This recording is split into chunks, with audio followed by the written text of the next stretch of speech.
and own value. Yeah, I completely agree. Ollie, you're not only a young conservative, but you're also a councillor. So you come at this from two different routes. Obviously, you yourself have a view, and you're a member of the organisation within the party. But you speak to electors out there, and you go and campaign for us in North Tyneside, and I know across the rest of the country as well. So what are you hearing from voters about why it is that young men, in particular, can vote Reform, but don't feel inclined to vote Conservative? I think most people I speak to have got conservative values, especially young people, aspirational, just coming out of university. Those people should be really excited. They don't want to be paying high tax. They want to own a home. Those are conservative values.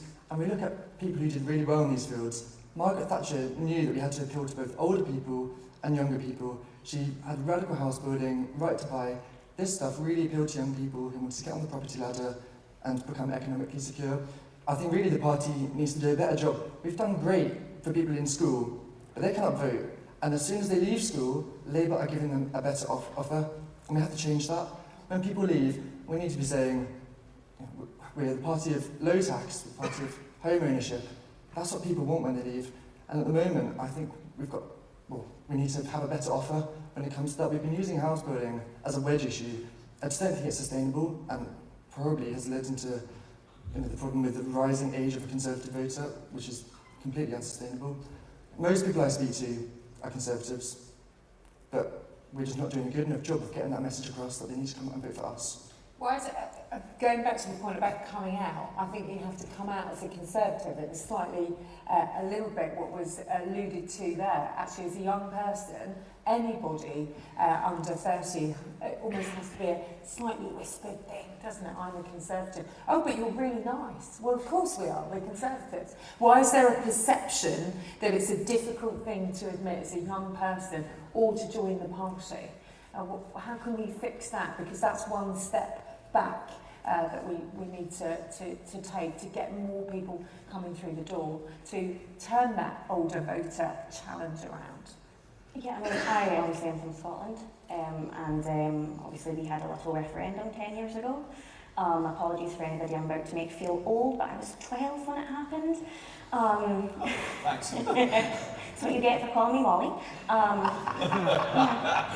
So when this referendum happened, obviously I was a no voter, Better Together, and I went into school with my little no thanks badge on, expecting to have a civilised conversation, and that was not how that happened.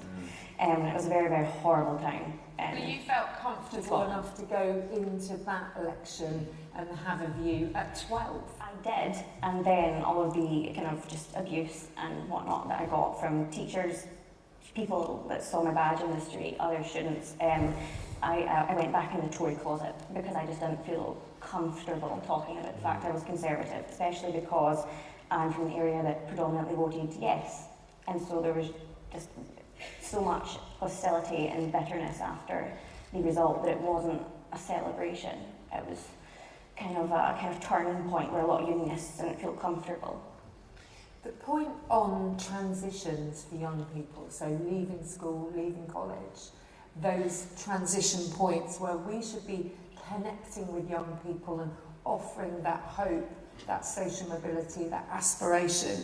There is a time that we should be able to explain our values and why actually they're young people's values. Why are we missing that trick? Well, I think we've got an opportunity now that we're in a position, and whoever the leader is come November, I think that's something that they're going to have to that they're going to have to tackle. I think it's an opportunity. We need to find a way to appeal to both older people, who are traditional bases, and to younger people, because I think some of the polling in younger people is just absolutely terrible. I think there's a bit. I was talking to a Blue Beyond YC event the other evening, and do you not think there's a misunderstanding? The people that are most important in any grandparent's life are their grandchildren. The idea that they don't care about the aspirations and the ability of their grandchildren to get on and have a good life, I think it's for the birds. Of course they do. They want to see a political party setting out policies that will support and help their own family get on and have a good life. Why have we gotten ourselves into a position where we think we can only appeal to that group or that group, and actually the two are completely interconnected? Yes, I think that's what we need to be talking about. So in my day job, I'm a junior doctor, and as a counsellor in a traditional Labour area, they're planning huge house building projects that are really, really unpopular. And I see that some of the older electorate tend to vote Conservative, not very happy with this. But then I also see as a doctor similar groups of people who are using the NHS more frequently, using more expensive treatments, and expecting younger people to pay for this. We need to be making the case to older people about why having a more economically secure, aspirational younger generation is beneficial for them as well. And house building it's just one thing that we need to change. I think we have to change the party's policies towards that. We need to force the party to become more pro-house building. And I look at it two ways. If you think that young people should be able to buy a house, that's fantastic. You're pro-house building. If you don't think, if you're selfish, you don't think young people should be able to buy a house. As people get older, you need the base of younger people, younger taxpayers, to pay for things like social care. And the only way to do that, you're not going to do that if you've got younger people who are living precariously, jumping between rental properties, which are just going up and up and up in price. They need to be economically secure, and they need to be able to buy a house. And so do you think that Labour's position right now on encouraging more house building is the right one, or do you think they're going about it the wrong way? I think lots and lots of people are unhappy with the rates that Labour are now going to be building houses, and maybe where they're building houses, they're not popular. You have to see, I think, in London, the rate that they want to build houses is going down, and in other areas, it's going up. I think that's probably incorrect. I think that's probably the wrong way to do it. In our big cities, we need to go up. Build up. We need to be going up, and it can help protect some of the green space, and I think that'd be more popular. 100%, completely agree. I love us to have a proper rent-to-buy focus. I think a lot of people who are in the rented space are spending a lot of money to be in places where they want to decorate and call home for the long term. And for us, and many of us will be what I call well-housed. You're okay, and therefore you want to protect the environment around what you've built. But the reality is, if you are locking that out for another generation, despite all the policies and all the hard work that our councils and councillors are doing to bring more house building in, it still feels far too tough for young people to get a start, and that is very much around their home.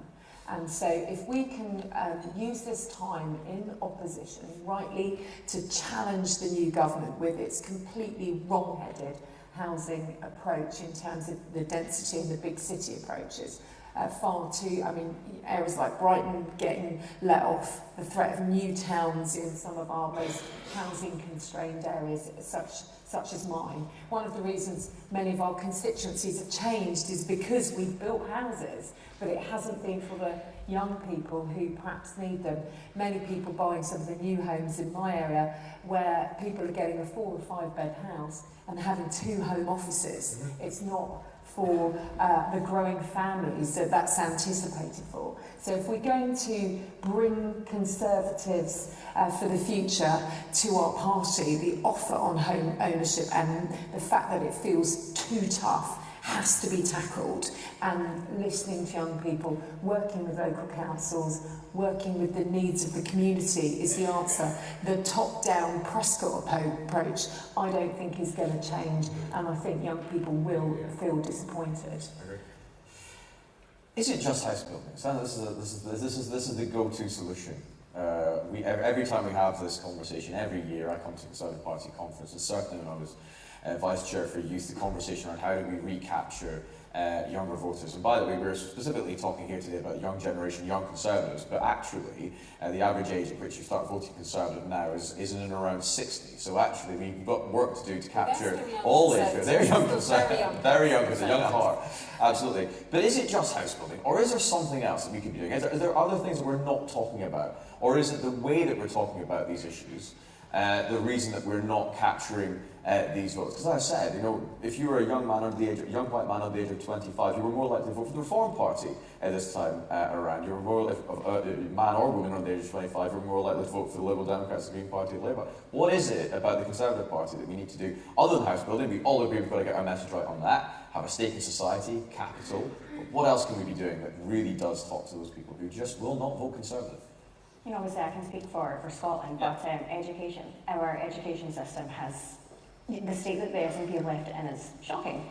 So, you know, people don't want to live in Scotland because they're going to pay the highest amount of tax in the UK. Their children aren't going to get a good education. They're not going to be able to get a house because we have a housing crisis. So not only can you not buy a house, but then there's people who are left languishing in temporary accommodation. The situation in Scotland is very, very dire. And as a young person, looking at it, it's like, well, why would I stay there?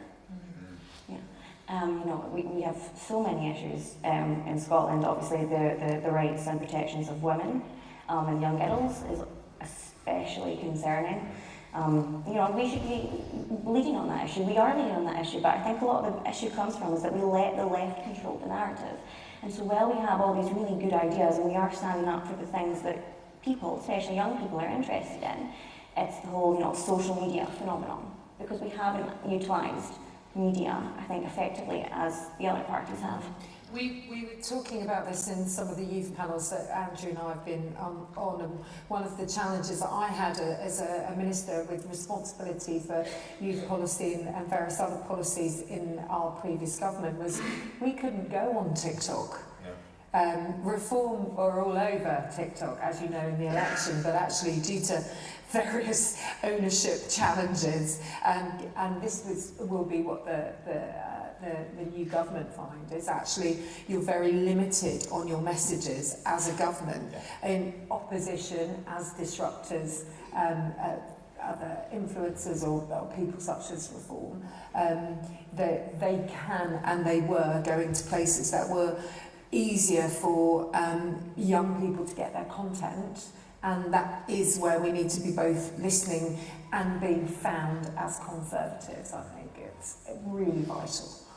It's interesting, we've got two representatives here, young Conservatives, from two areas of the country which are not traditionally thought to be Conservative voting. So how would you in North Tyneside address that issue? And is it about social media? Is it about the messaging?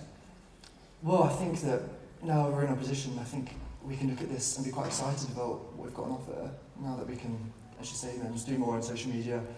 I think a big thing about this is we have to be campaigning for lower tax again. I think this has to be... I got my first paycheck a couple of months ago when I just graduated, and I was shocked about how much I was paying in tax. And it really makes you remember why you're Conservative. Young people don't want to be going to work and spending days at work every month, putting their money into the tax system. They want to be spending that on local businesses, they want to be saving for a house. That's what their priorities are. And we more than doubled the tax-free allowance.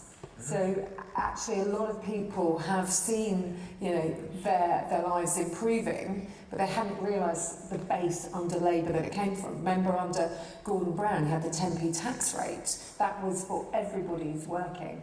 One of the things during the election that I enjoyed talking to young people about was the cut in NI that they had seen in their pay packets. So we trusted young people to have their money back, to spend it in the way that they want to, rather than government keeping it all and keeping that control, which is, I think, going to be quite a shock. I think one thing we do need to tackle is that perception of being compassionate, caring Conservatives. You know, being able to take on the tough issues, but ultimately caring about our community. And that is at the heart of what drives our public service. Somehow in the lefty narrative, we have lost control of Conservatives' care, and what we do matters, and that we think cross-generational. This needs to be tackled if we're going to get back into number 10. Women in particular, young women, but as a whole, you know, what we really stand for in terms of our compassionate conservatism. Yeah, completely agree. Ollie, you joined the party, you told me backstage before we came on, during COVID. I think one of the more unexplored and unspoken about issues we have in the country today is the impact that the COVID lockdown had on your generation more than any other. The inability to go to school, socialise, get into the office, get onto university or college campuses, meet new people. Obviously, we were in power when the COVID lockdown was brought in, and for many people out there, they associate COVID lockdown with the government of the day. Is that a problem for us, and how would we address that if it is? well, when we look at 2021 local elections, just after COVID. We did really well. We were really popular. I think at the time people thought we were doing a good job, and we can look back and Vaccine bounce? the vaccine. Vaccine bounce? It was fantastic. It was great. Everyone knows that. We were there at the time. In 2021, we were so popular. I remember knocking on doors. It felt really good. It felt like 2019 all over again. But I think with hindsight, you can look at it very differently. I remember going out in Newcastle before COVID and going out after COVID. It was really different. Less people, I think when you look at the stats now, less young people are going out. This whole social dynamic has changed quite a lot because of COVID. Of course it is. We put these huge measures in like lockdowns. It's going to impact society a lot. The mental health and well-being challenge, because again, in those transitions in life where you can feel lonely, isolated, worried, it's tough for everyone, but it feels doubly tough off the back of COVID.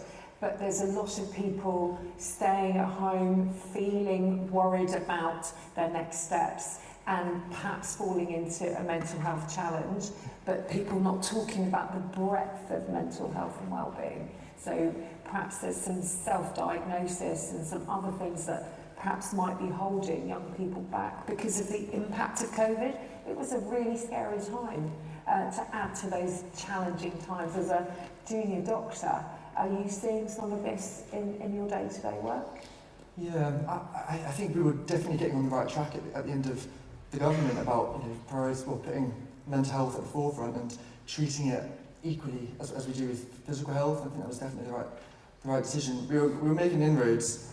Obviously, there's always more to do, and we'll be seeing the impacts of the lockdowns for many years to come. Holly, you annoyingly mentioned that you were 12 years old at the time of the Scottish independence referendum in 2014. We don't need to focus on that too much. I do remember being out and campaigning, and it was just as vicious a campaign as Holly was making out. And hopefully we'll never see the like of that again, and the SNP very much on the slide and on the way out, which is a good thing for our country. But Holly, we in Scotland became much more relevant in the eyes of the electorate again as a result of that referendum, as a result of being the strongest unionist party. But as you say, there's a whole generation of people who have very little memory of that referendum, who are now of voting age.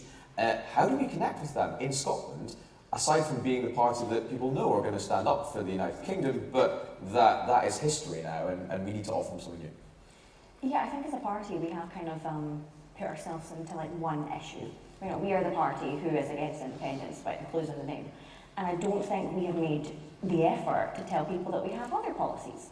People could tell you about what the SNP are doing. Obviously, the SNP lowered the voting age at the time, so obviously people, remember that. Obviously, there's the SNP with their magic money tree giving out free laptops and bikes and rabbit snacks or something. I don't know. Point being is that young people, this is what they see. Oh, the SNP are giving me free things. Now, what they don't tell the young people is that they are going to be paying for that in their tax. Yeah. Buying votes. Exactly. They're buying votes, and it's backfired. And I think that as a party, we need to, as you said, move away from the independence referendum. Instead, it's not happening again, no matter what John Stoney says. And we need to position ourselves as a party that has a credible policy platform in which people can look and they can say, okay, they're not just that party that doesn't like independence, not just the party that goes on about independence, because we do talk about it a lot, more than the SNP at this point. But yeah, that's the party that are going to lower my taxes. That's the party that's going to improve the education system. That's the party that's going to lower wait times so my granny can finally get her hip appointment.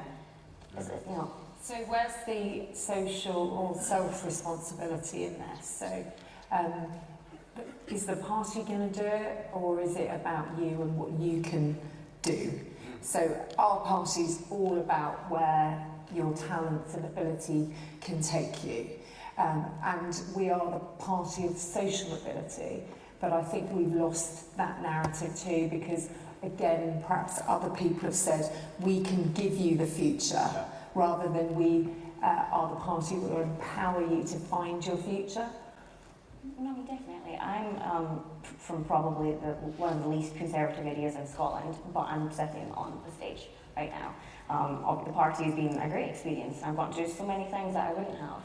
But it's taking that step to join it, because publicly outing yourself as a conservative is a very big step. And I used to be terrified to tell people that I was a conservative because I knew what the reaction was going to be, and it was never nice. And unfortunately, as I'm sure you'll know, Mims, a lot of the abuse we get is gender-based.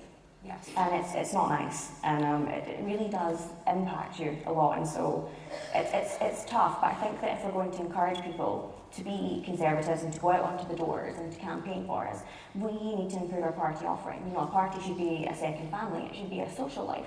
It is. Yeah. Once sure is. You've demonstrated the last 3 days. Yeah. But it's getting people in that's the problem. So I call it going to Narnia. You've got to get past all the coats, get to the back of the wardrobe, bust through, find this weird and wonderful world of strange customs, of everybody knows each other, there's always a meal at the end of it, and a raffle. Once you get in, you've never been happier, but you forget to invite people in. And I think for young people and anybody who joins this amazing, empowering party, we don't sell how brilliant it is once you're here. Yes, we, of course, should address the abuse and the negativity about being a conservative, but let's take it head on. And actually, you know, frankly, we'd all love a lot more money in our pockets and, you know, 4 days to do something else if we didn't love our party. But we love it, we're here, and we need to sell that. The difference you can make as a councillor, as a Conservative, making the policy and changing the country for the future. And I think we've let that get away because we've forgotten how to invite people in. And it is hard if you know, the strange customs and how does it work if you don't know what you don't know. Yeah. So we've got to make sure, particularly for young people, invite them in, give them a chance to be part of Narnia, and they'll have a wonderful time, they'll never look back. I was saying it yesterday, you know, meet loads of people who say, I met as a young Conservative, changed my life, met the love of my life, you know, this, that and the other. We want you to say that in you know, decades to come on this stage, and the opportunity that this party gives you both personally and the friendships that it forms, and we've got to sell that. Well, you must be doing something right. You picked up seats in the local election, you were telling me, just a few months ago. How did you do that? Because in North Tyneside, Labour is in administration, and when people see Labour in administration, they don't like it. They always do a bad job. And I think we can sit here and talk about, you know, the existential situation that we find ourselves in because we had such a bad blow at the last general election, but Labour may have a big majority, but they got 34% of the vote. They had a slim majority when it came to actual votes. There's no love for Labour out there. They just wanted to get rid of us. And now I think it's quite exciting. There's an opportunity for a party that is the party of the future. That's not Labour, else they would have got 45% of the vote. They got 30%. It was a terrible result for them. It was a shallow victory, a broad shallow victory, and that was it. And there's all these MPs now with a majority of like 100. At the next election, those are the people that we should be going for and taking out. And if we are the party of aspirational young workers, party of low taxes, we should be able to pick those seats back. There are some other people we need to, dare I say, mention. The ragwort of politics, the Lib Dems. And Greens, and you can see some of the changes in Bristol, and obviously the start in Brighton. So a lot of young people are identifying either through the environment or in the anyone but us perception that they'll go to other parties. So we've not just got to take on Labour, we've got a gamut of opposition. Yeah, we have to do that by not aping the Lib Dems or aping Labour, but actually giving a centre-right argument that resonates with the country once more. I think we can do that, absolutely, if we listen to people like Holly and Ollie, and indeed all the others, who are at conference just now. This is, by the way, the youngest conference in well over a decade and a half. There are more YCs at this conference than at any time in recent conference history. That's great, and maybe lends itself to the real buzz about the place and the feeling of optimism for our future as a party. You're two YCs, you decided to come to Birmingham. What made you tick that box, buy the train ticket and get down here? Tory conference is basically like my yearly holiday at this point. It's the annual trip to Narnia you were talking about, yeah. obviously we've been through a difficult time, right? We're not going to, no sugarcoating it. Obviously there's leadership elections, we've just had ours in Scotland, and obviously the one in the UK is coming up, and so I think right now we're at a point where it's a very interesting time to be a member of the party, because we are in opposition, we have been kicked out of government, and we have a chance to... Age, opposition... I haven't mentioned your grey hair yet, though. But this is the time to dig deep, the darkest hour, the most difficult time. And the hope is that, well, if you're a Labour politician, you know, they saw no way back in 2019, and 5 years later they're in with this massive majority, which is, you know, very, very thin. So for us, obviously politics is much more changeable, and there's a chance to dig in and push hard, but it does, I think all of the young people must have been in the bar till about 4 in the morning, a bit like me. But we need them here, we need them in this conversation, don't we? In this darkest time and challenge. Absolutely, completely agree. And also, we've kind of skirted around the issue, but this is another thing we need to talk much more about. You know, being a Conservative is fun. It is fun being a Conservative. When you come to party conference, you see people you don't see from year to year, and you get together and you discuss politics and policy, but it's not just about that, it's about the social aspect. Is that something that we've maybe lost over the years, Ollie, do you think, and is that something we should be getting back to? Oh, I don't agree. I always think it's quite fun. I really enjoy conference. And what I found interesting this year is I went outside yesterday and the only protester there was Steve Bray. Yes, yes. And he's not fun. Not fun on the ears. Not if you've had an office next to him for what feels like several decades. Yeah. And it was, yeah. Well, maybe he's following Margaret Thatcher's mantra, it's always better where the Tories are, and that's why he's decided to come to Birmingham. But he looked very sad and alone, standing out in the rain with his EU hat and his flag. And his loudspeaker, like, come inside, it's much better in here. He declined the offer, thank God. Absolutely. Okay, cool. One of the big issues that we've been talking about, certainly in my job as a shadow energy minister, is net zero, and then sort of the debate around that, and the new jobs that we create, and the new technologies, but also remembering its transition. We haven't talked about jobs at all. So you're North Tyneside, Ollie. It's an area, part of the world where a lot of the energy infrastructure, a lot of the new technologies, and indeed the traditional technologies of oil and gas, which are also resonant, obviously, in my part of the world, the North East of Scotland, are really sort of the forefront of the people's minds. So do you think we've got the messaging right on net zero, on energy policy, on new jobs, and on keeping the traditional jobs that are so important to both your and I economies? So I think we do need to pivot that conversation towards, it's not a social issue, it's an economic issue. I think in the last couple of years we've seen just how important energy security is, and it's on everyone's mind, because war in Europe is very worrying, especially for young people who are starting out and who may be paying their energy bill for the first time, and it's huge. So I think we need to pivot that conversation towards, this is not social, this is an economic issue.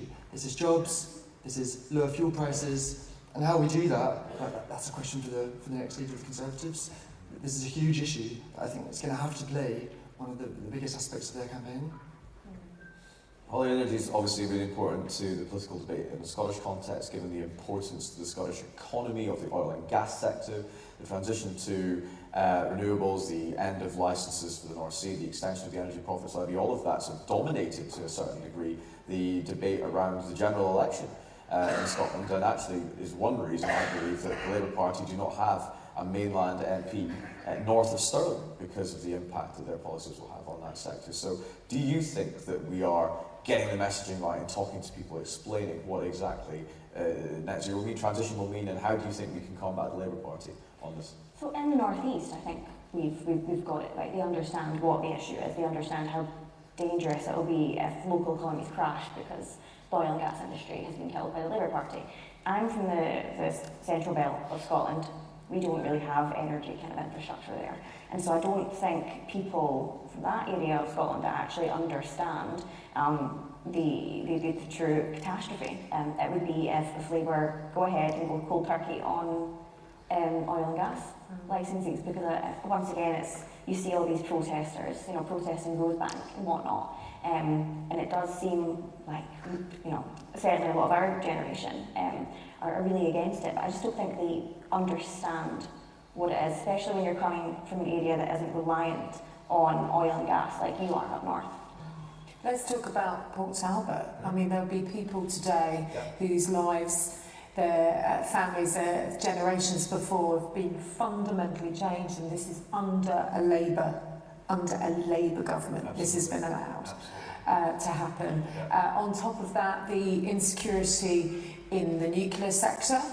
There are very few communities that will support a nuclear future, and in Unismore, in Anglesey, everything around Wilfer, it's all there.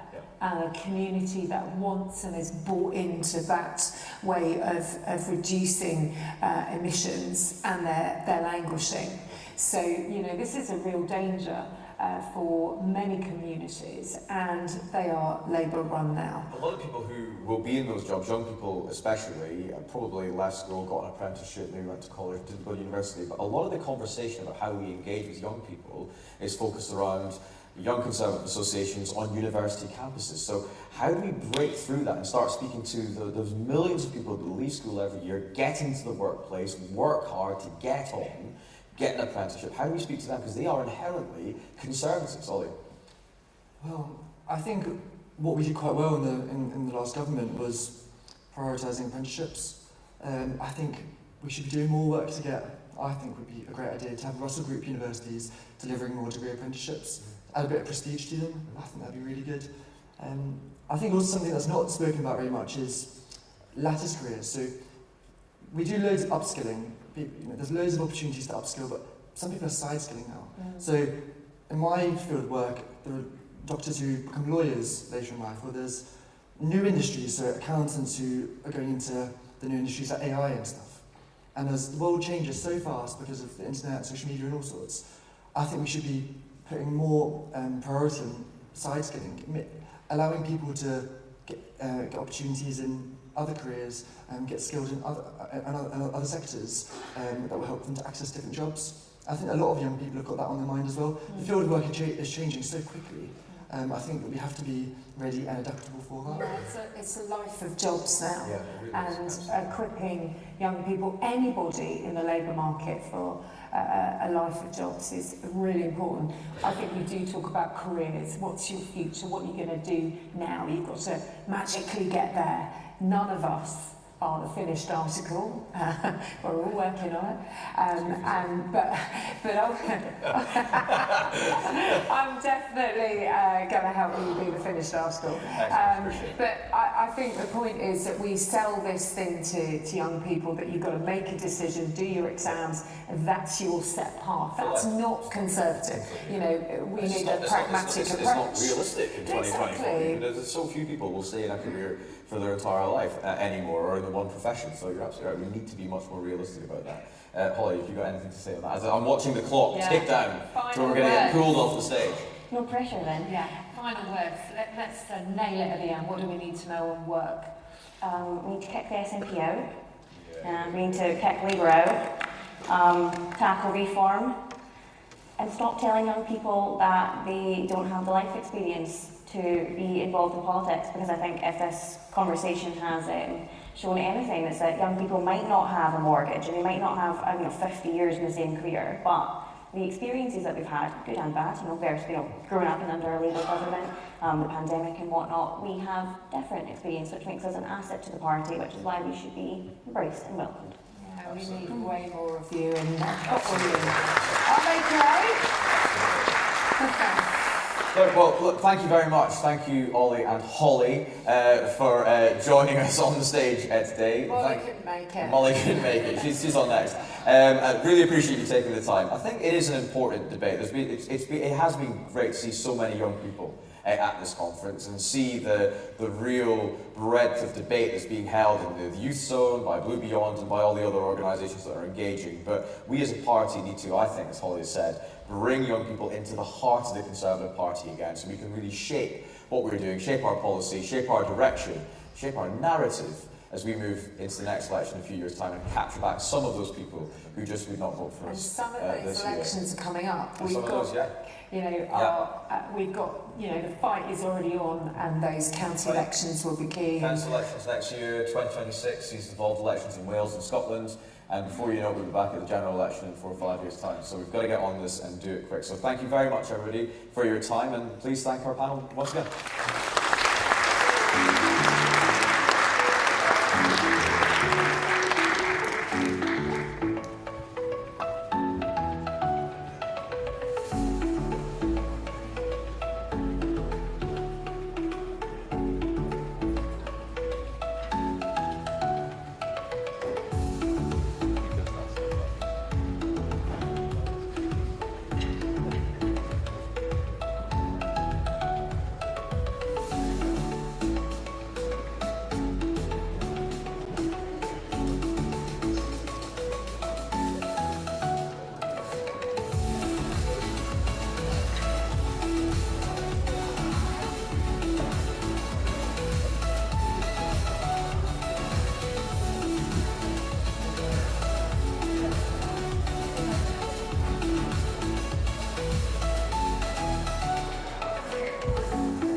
Please welcome Emma Revel, Seb Payne, Henry Hill and Stephen Parkinson.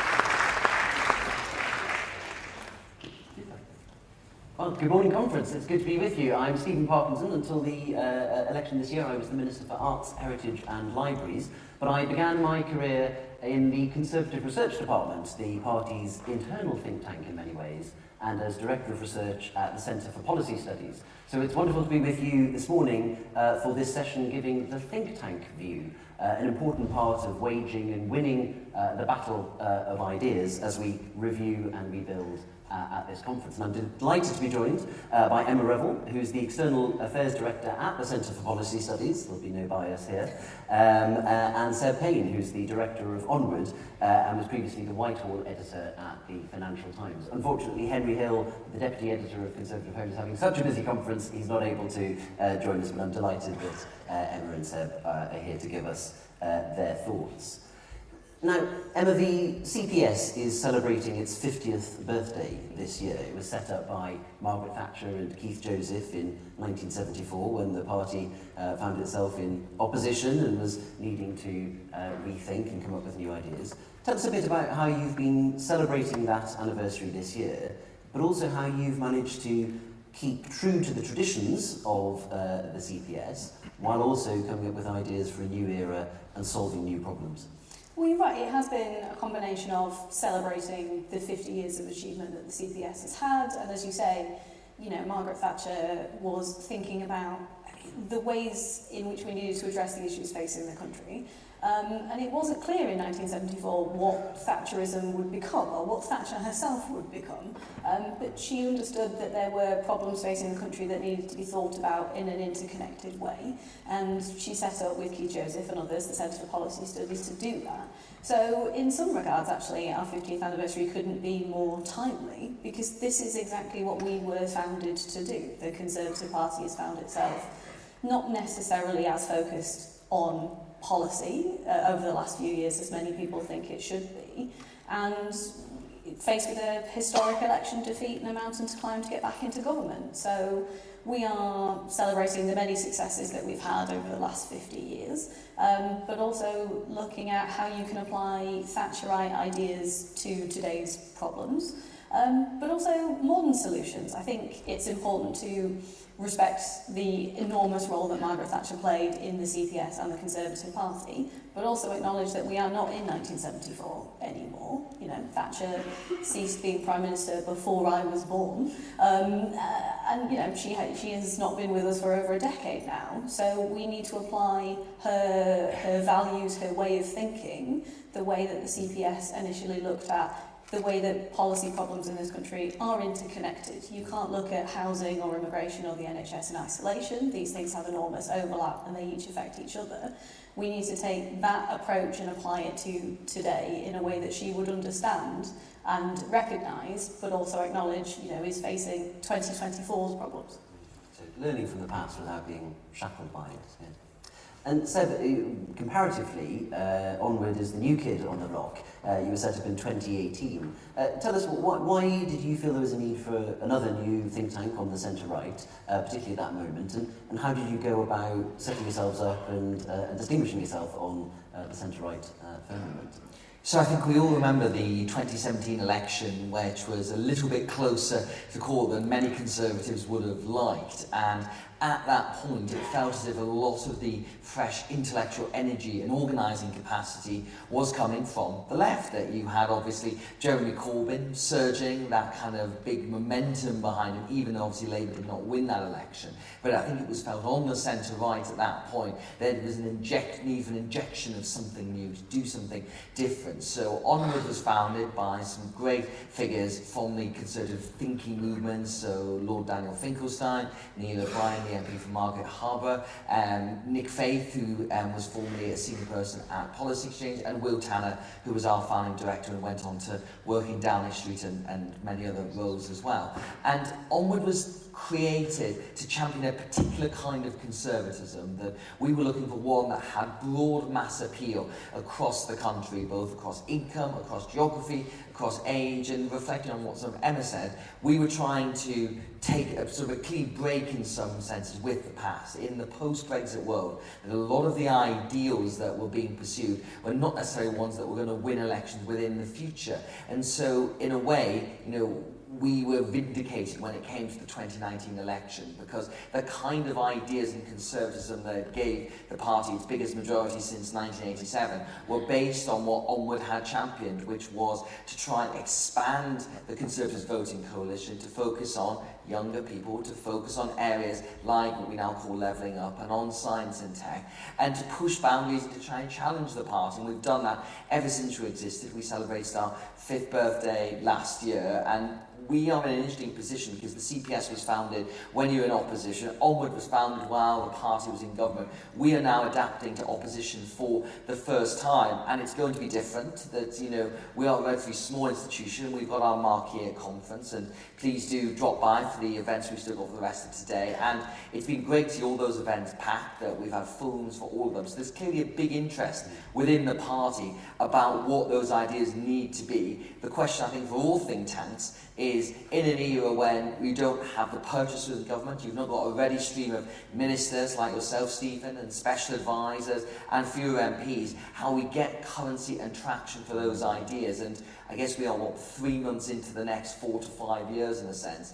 And, you know, we could start saying this is what the party needs to do now, this is what its policy on X, Y, and Z should be, but it might actually be irrelevant by the time we get to 2028, 2029. So we're starting off with some big, broad brushstrokes strokes now, pulling back the camera lens from where we've been over the past couple of years. We've been very focused on smaller policy to focus on those bigger ideas, and then hopefully start to build the frameworks with other think tanks as well for what prescription the party can put forward when it comes to the next election.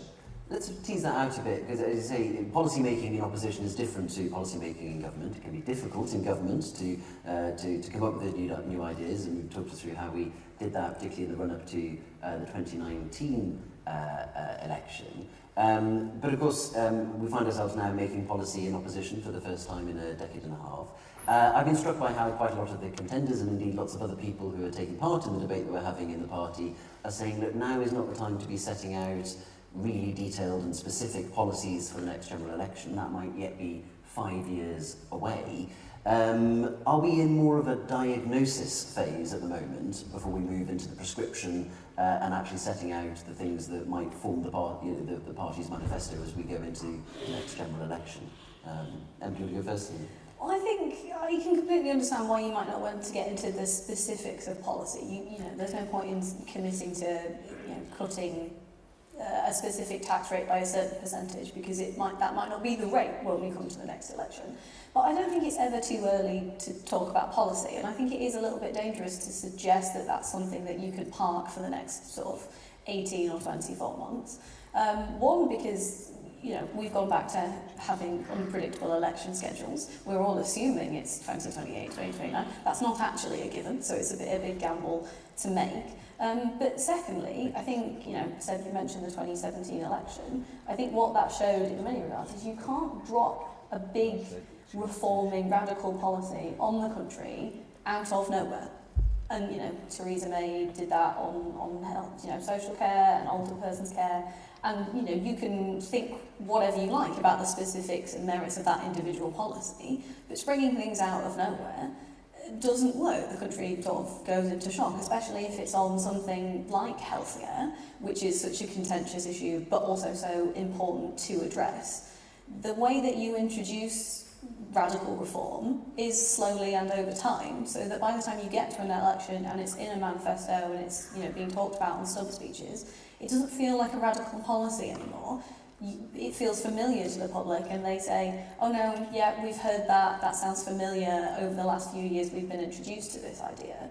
So I can understand you might not want to get into making really cast iron policy commitments, but you can't just park it and not talk about it for a couple of years, because that's how the public respond very negatively to things that they feel like have been dropped on them from nowhere.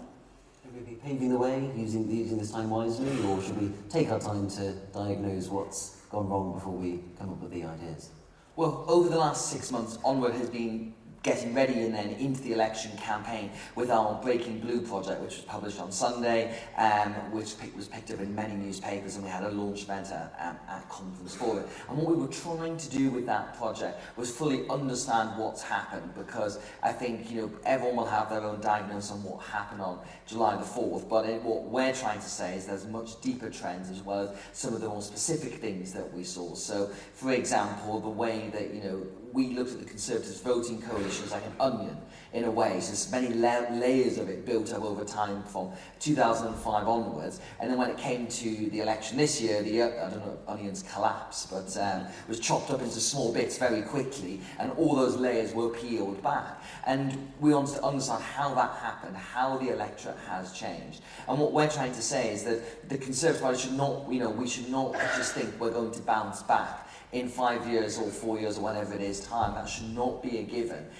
because I think no political parties have a divine right to exist, and many other countries have seen their centre-right forces be disrupted by more populist far-right forces as well. And so the Conservatives need to take a very hard look at what went wrong to understand that loss, to then pave the way backwards. And the report itself is 150 pages and has 106 graphs, and we edited every single one of them. So if you want some nighttime reading, that sits there, but otherwise you can read the executive summary and then read the last chapter, which is the route back. And what we're saying for the route back is that the party needs to acknowledge that a lot of voters were really unhappy with us, that we lost trust and competence in what we were saying. People didn't believe when we said we were going to do things. We then also need to demonstrate we've got answers to what people really care about. And the number one thing, by far and away, is immigration, both illegal and legal. You know, we went into the last election and previous elections with a previous pledge. We didn't fulfill it in office for some very clear and difficult reasons, but voters don't really care about that. They still say you said one thing and you did the opposite. And until we deal with that and regain that trust, we won't gain a hearing from the country. So I think the kind of the guidelines of the way back to power are quite clear, and I do think the party can do it within 5 years, but it does require having the right platform, having some humility in loss, and then on those areas of immigration, the way people are being taxed, the state of public services, we need to think about what a cogent answer to that is, because you remember in your CRD days, Stephen, that in 2005 to 2010, the Conservatives had a really good diagnosis for how to fix public services. That Gordon Brown had just piled money into it with not a huge amount of success in some cases. But what we were saying is you need to reform public services, you need to make them better, you need to expand the capacity, and we think of academies, free schools, mayors, universal credits, all great Conservative examples of reforming public services. We need to do that work again now, because I think when we go back to the country, Labour's not going to fix the problems. They've promised change, and, well, they certainly haven't delivered it so far. It's all been a bit of a mess, really, if we're being honest, and it will only get worse. But we've got to say to the country, we've got a different prescription, and on all the different areas of different think tanks, we need to work, maybe not together, but, sort of coordinating to make sure that when we go back to the country, the prescription we have is very different to the one we had last time, and that's how we regain trust from voters. And just to pick up on that point, mentioning, the free schools programme and how that was a phenomenal success. That's a great example of something that was not dropped on the public out of nowhere. That was something that Michael Gove, Nick Gibb and others were working on for years in opposition, so that when the 2010 election came, when the coalition government was in, not only was the policy incredibly well thought out and ready, most of the legislation was basically drafted. They could start on day one with that revolution that they were going to introduce into schools. But they also had buy-in from, hate word stakeholders, but there were teachers and head teachers who'd been involved in developing that programme, other education specialists, who not only understood what the government was trying to do, but could go out and advocate for it. So it wasn't just Michael Gove standing up and going, we're going to make this change to schools. And, often teachers' unions are very insular and a little bit defensive with any sort of education reform. But there were people within the education sector who had been involved in developing that policy for years and could go out and say, no, this is a great idea because, and that is a great example of the policy work has to, go through the entire 5 years. Rachel Wolf went left working in opposition to go and set up the new schools network, so that there was the infrastructure there to support parents, to support teachers, to support those that wanted to set up the new free schools. So that was a policy that was already sort of being implemented in opposition, ready for when we were in government.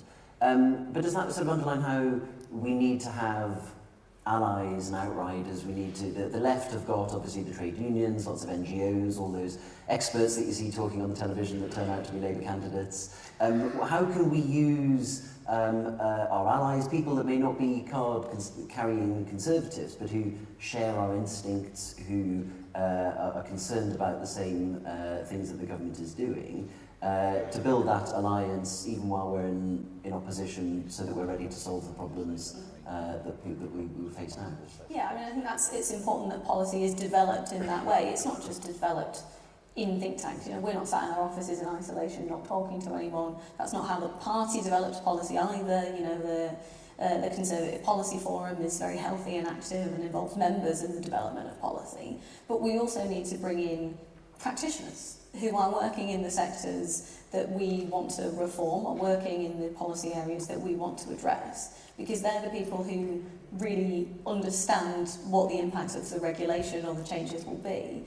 And another way that we've marked our 50th anniversary is launching something called the Thatcher Fellows Programme, Thatcher Fellowships, to take mid-career professionals working in private industry and introduce them a bit more to politics, how politics works, how policy is developed, not with any intention of making them MPs of the future, although some of them have expressed that they might like to do that. That's not the point. We need people in business who understand how policy is made, just as much as we need people in the policy world understanding the business world and how policy is implemented, because I think too often those two groups are not talking to each other. Policymakers are trying to influence business. Business don't understand what their intentions are, what problems they're trying to solve, or they're looking back and going, well, that's a terrible idea. That was never going to work. Where's that come from? So involving the entire ecosystem in the development of policy, I think, is one of the best ways to make sure that the policy we do come up with when we're back in government is healthy and practical and works. And I think there aren't many advantages to opposition, but there probably are a couple, and one is a slight amount of breathing room to take that little bit of time to reach out to more people and really think things through. We don't have to rush, but we do need to start now.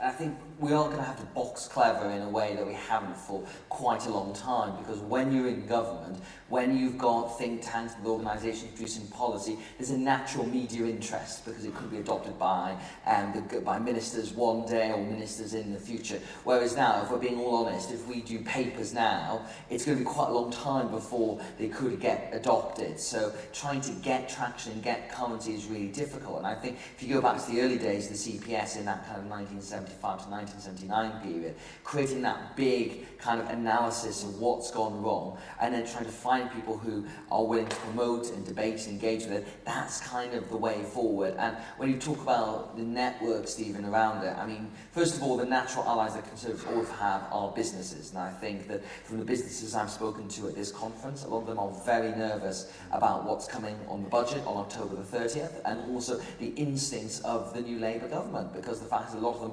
don't come from a business background. There's almost no one in the cabinet who has real experience in private enterprise, and when you can see in their decision making, they might talk about growth and having a pro-business environment, but are they actually going to do it? Are they actually going to make the decisions that when it comes to it that will be in a pro-growth basis?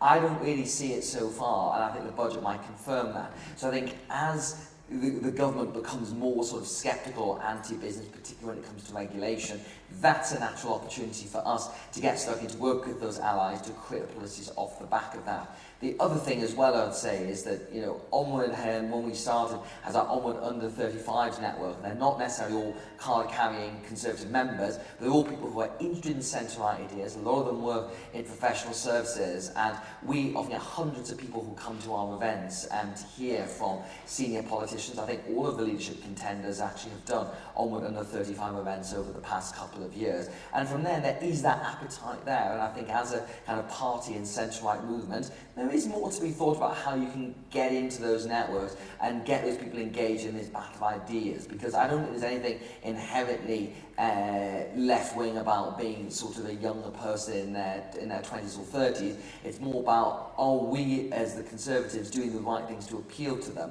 And one new initiative that I think is going to be very interesting in this is Conservative Networks, founded by David Johnston, who is the MP for Wantage until the last election. And David has identified this same issue as well, that there are Conservatives in the wider civic society, we're just not quite getting to them, we're not quite engaging to them, and we need to make sure we can do that better. And again, with that space you talked about, Emma, with an opposition, we need to use that to build those networks, because the Conservatives have the opportunity to be really tied into civic society, to find groups that ally with our causes and what we believe in. We've just got to do the hard yards of sort of joining the dots and making those networks. Having those conversations, finding those allies, talking about the issues that are facing them in their workplace and their daily lives, and then turning those into the policies that the party puts forward. But also, I think, focusing a little bit more on people who are broadly centre-right free market, but not necessarily Conservative Party members, card-carrying Conservatives, because we have to acknowledge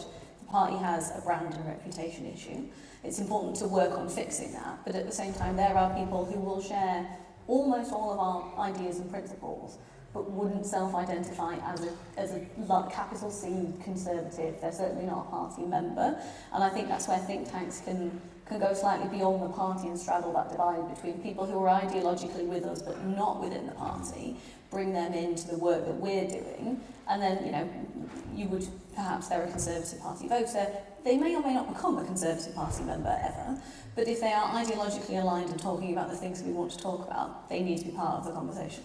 And think tanks are there to challenge, you know, that I think the whole kind of ecosystem of people from yourselves and other organisations are sort of semi-detached from the main party operation in a way, because you're always constrained in terms of, you know, the collective responsibility of the shadow cabinet, of the party's position on things, and we're there to be critical friends, to say this is where you've got things right and where you've got things wrong. And I think particularly in the opposition period when, as I said, there is a bit more flexibility, but also, you know, we've got to be clear on what each individual organisation thinks is the route back to power. That's where I think we've got to be open to challenge and have those debates. We believe in a marketplace of ideas. It's about. Seb, you mentioned earlier, obviously, that one of the transition from government into opposition means, you know, we don't have ministers, special advisors, people that can sort of have ready access to the data, the information that might populate all those wonderful graphs and charts that you put in your reports. There are more than 500,000 civil servants. That's a huge resource that an incumbent government can draw on. By comparison, I think, Seb, you've got 10 people at Onward and 15 at the CPS. How do you approach that imbalance of resources to come up with ideas and policies that are well researched, that are grounded, when you don't necessarily have all the data at your fingertips or at ready disposal? And this is one of the big things the party's going to have to be aware of going into opposition, is there isn't the whole, you know, private office, policy office, all those units are not going to exist in the way that they once did. So think tanks are more important. At the same time, we are much more smaller, nimble organisations, and the way I'd probably characterise it is you need to be like pirates, not the navy in this situation as well, in that you're not trying to sort of start off a whole seafront and cover absolutely everything. There's no way that you can do that, but it's to pick your target, sail in, make a difference, and then sail out again. So I think that's the way we have to approach it. And as I said, you know, the Centre for Social Justice, for example, they've got a very good niche on their kind of policy area as well. The Conservative Environment Network, they obviously focus on their area as well. The CPS has got great history in terms of planning and immigration. Onward does a lot of work in terms of the social fabric of the country, as well as the economic growth piece as well. So I think it's about choosing the targets, finding the areas that matter, and finding allies within you know, the Conservative Party to help champion them. And again, because the parliamentary party is smaller than it was before July, I think the wider Conservative movement is going to be even more important, be it, you know, for example, you know, mayors like Ben Houchen, council leaders across the country. So I think tanks will have to work with that wider Conservative family to champion our ideas. But it is going to be a challenge, and, you know, what we want to do at Onward is just make sure we get bang for buck in everything that we do, and that's painting on that bigger canvas and making sure when we do policies that, you know, they are going to get a hearing, that they are going to be more radical. And I think, again, you can challenge things more. That's how you get more currency in the debate than when you're in government. I think as well, it's important to note that while, you know, having 500,000 civil servants is incredibly helpful, I think Conservative ministers over the last 14 years would say that it's not always easy to get the civil service to do what you've asked them to do. It's certainly not always easy to get the data that you feel that government should have. So, for example, we published a report in May this year with Robert Jenrick and Neil O'Brien looking at, you know, how to tackle record legal migration. And one of the things that report highlighted in several different ways is that actually the data doesn't exist. The data, you know, breaking down migration by certain different statistics, it either doesn't exist or it exists in different ways in different departments, so it's almost impossible to cross-reference and compare. And Neil O'Brien tabled a phenomenal number of parliamentary questions to try and get specific answers, some of which meant that we were able to find new data that had never been publicly released before, but a lot of the answers he got were the department does not record that information, or we used to do that, but it was too difficult during COVID and we haven't restarted yet, things like that. So actually having that experience with government and realising that the data isn't necessarily there and that the civil service is an incredibly difficult, you know, ship to move if they don't necessarily align with what you're asking them to do. Because we are smaller, because we can be more focused, we can be a lot more nimble and targeted. We're not going to rival the civil service necessarily, but we're going to do a damn good job. And obviously as Conservatives, we believe in quality, not quantity, when it comes to individuals in an effective market. Absolutely. Now, so you mentioned working with colleagues at every level, those in local government. You know, think tanks have often been focused primarily on policies for general election manifestos and for government in Westminster. But of course, we've got Conservatives who are still in power in local government, Conservative leaders like Ben Houchen as Metro Mayor, Conservatives in the devolved administrations. How are your think tanks thinking about not just what goes on in the Houses of Parliament in SW1, but about the policies that Conservatives can be implementing to affect people's lives right across the UK? Well, I think the route to rebuilding back to power is going to start at a local devolved level because, as I alluded to earlier through our Breaking Blue research, we need to prove trust and competency again. And you do that when you're in power, and where we're in power, it's minorities, it's local government. And I think looking at what Conservatives can do when they're in office and using that to sort of say, well, look, this is why you can trust us again at a national level. So I think, certainly from Onward's perspective, I'm sure from Emma as well, we will be looking, engaging to those figures who are championing our ideals and doing a good job in, you know, be it county councils, unitary authorities, devolved administrations, and the minorities as well, to say, look, this is what we're doing when we're in power, and this is how it works, and this is what you should be looking at for proof of Conservatives making a real difference. And because there are fewer MPs in 121 in the parliamentary party, the renewal is going to be a much wider thing. It's not going to come from just within Parliament. And if we tried to make that happen,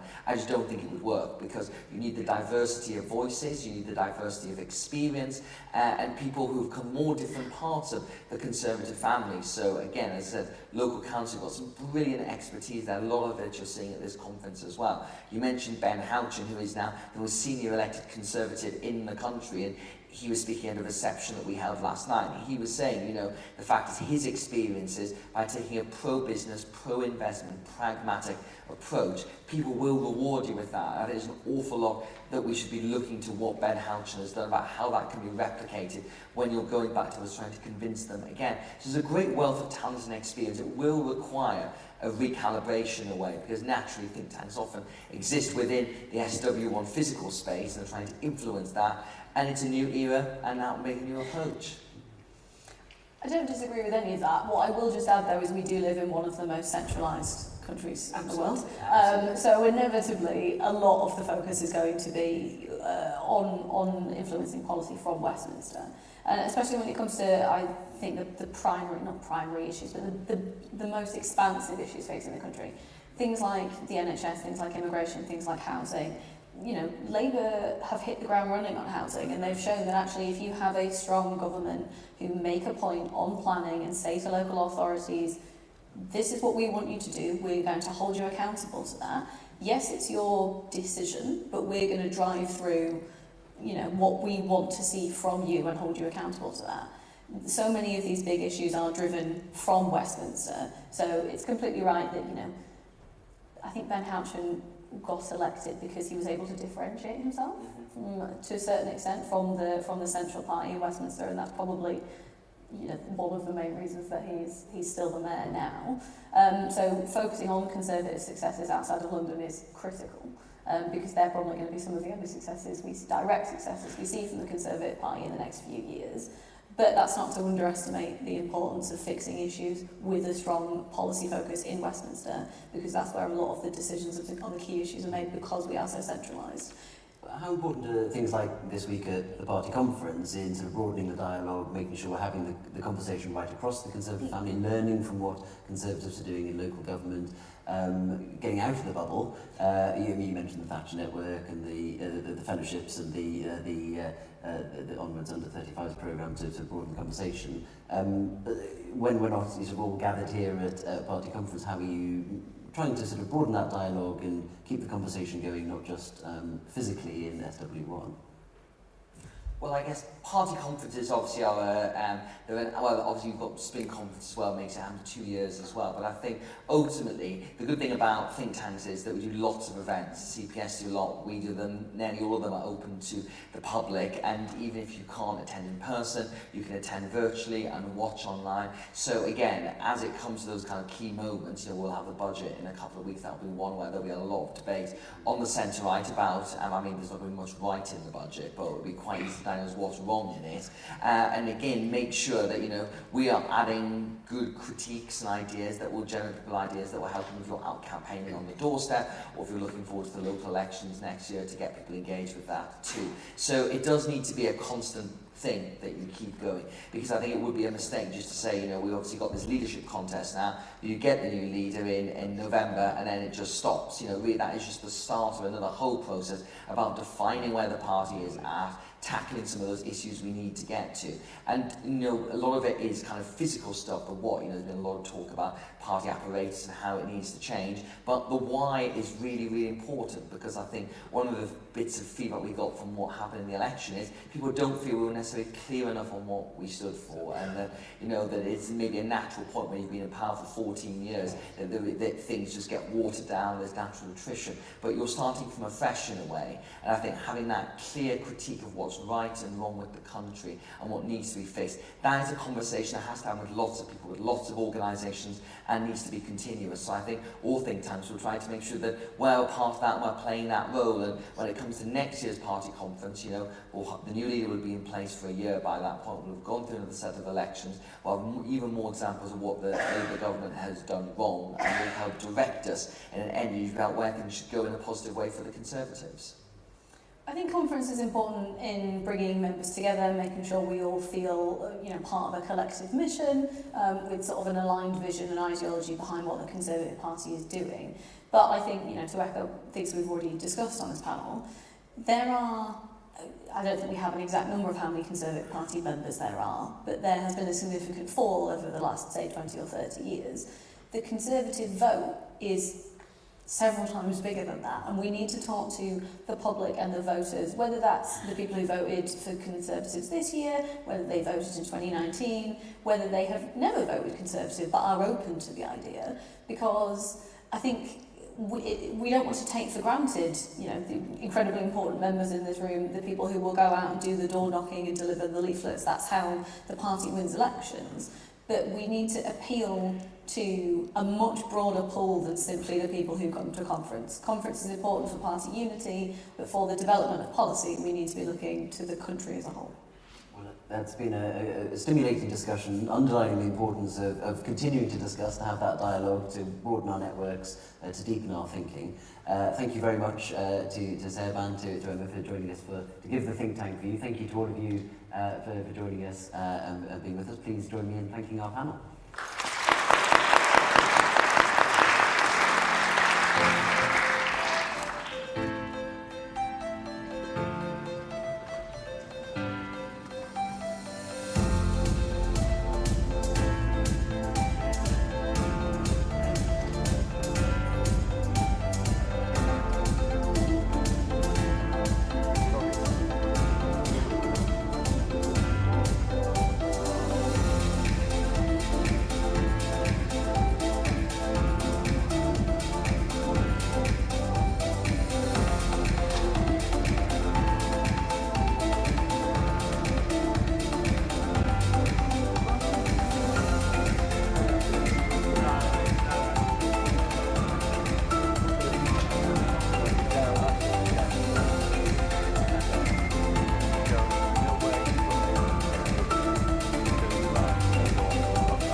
You're down there, are you?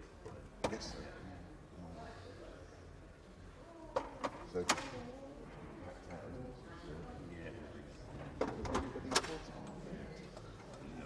I wouldn't have thought so.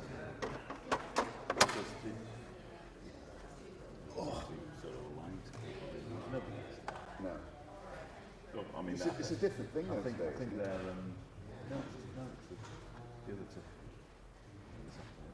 Oh, they're not doing their... Cleverly in Oh, right, okay. what's the other guy? Generic. Who's just, I couldn't remember it. He's just created quite a gap, hasn't he? Oh, I see, what's he saying? About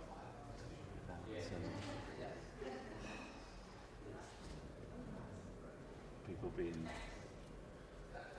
being shot rather than What jab?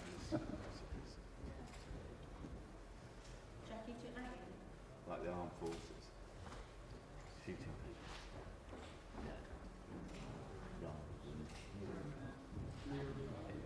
I know.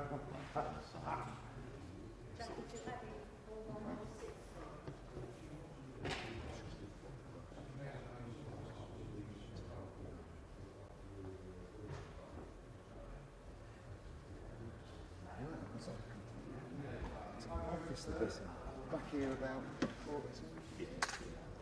Yeah, we can get in. We'll be locked out. I went and found quite a nice place. Away from everyone.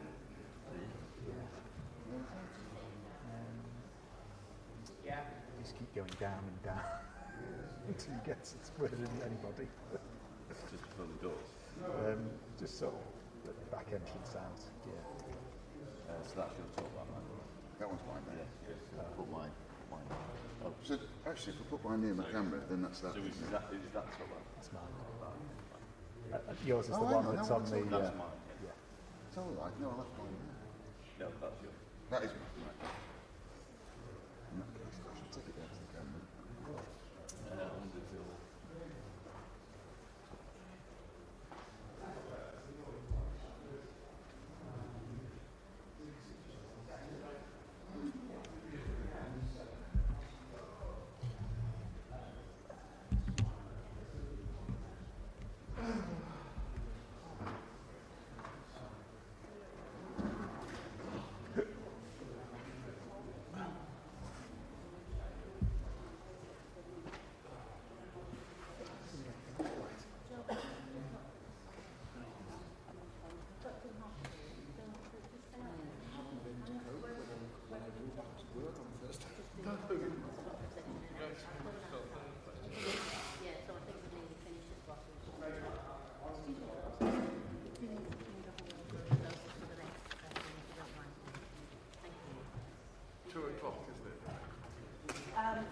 Starts at 2.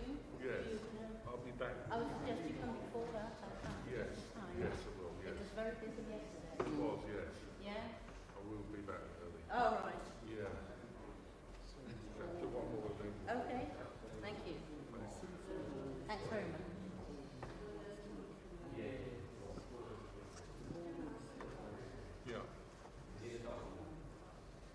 We need to do this section as well. What are you?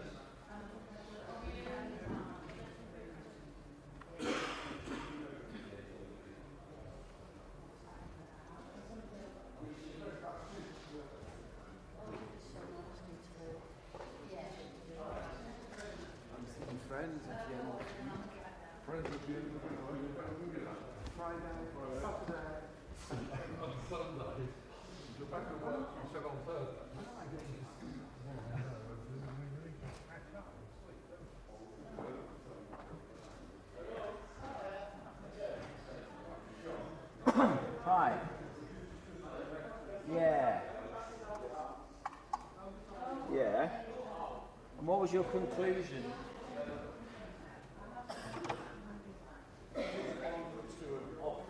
Yeah.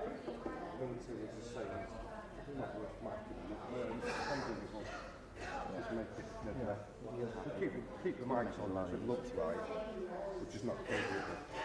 And then we can move it on.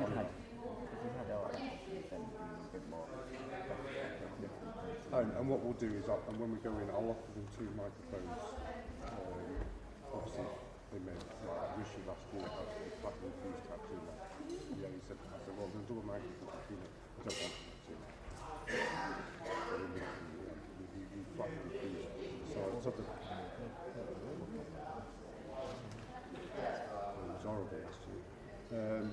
So we'll do that because I just think it'll be easier and it'll look smarter. Yeah. Especially because we have to start putting cables up and hiding.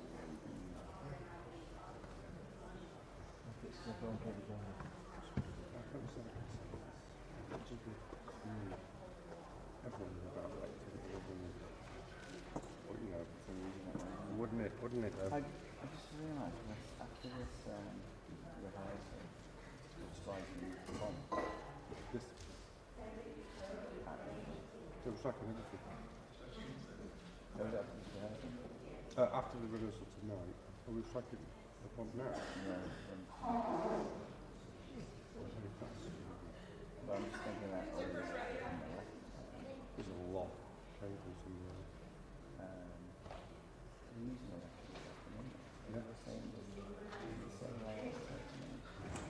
I'm not told the changes. 2-6 table, but the Can we not strike the prompts at the end of the day? Well, you talk out of there's only pattern. It's just because obviously it's stapled down. And if we just remove the boxes. Well, yeah, no, I don't know whether she wants to use the mechanism or continue use this afternoon. Right. If it's not being used this afternoon, maybe the whole thing's going. Well, in that case, if it's all going, that's an easy. That's a yes. No, but I'd rather not do a half measure. I assumed it was all going because otherwise we have to fuck about with it. Yeah, half measure really makes it difficult. Yeah. But it means that your number 2 has to get stapled in that again. And he hasn't got time between water cools. Mate, it's so busy. I mean, you cracking the sweat out of it.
diary.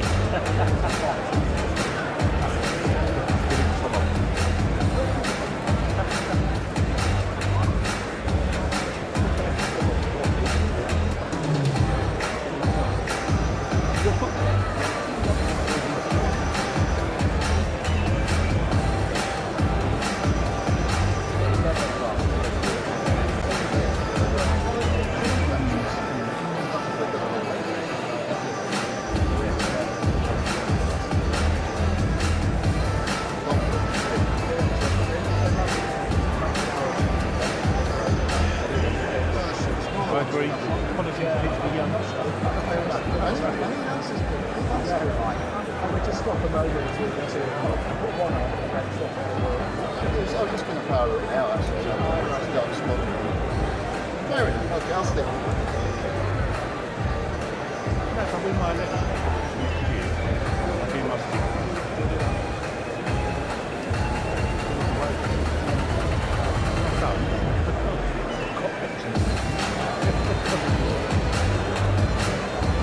and actually if I work, then I will go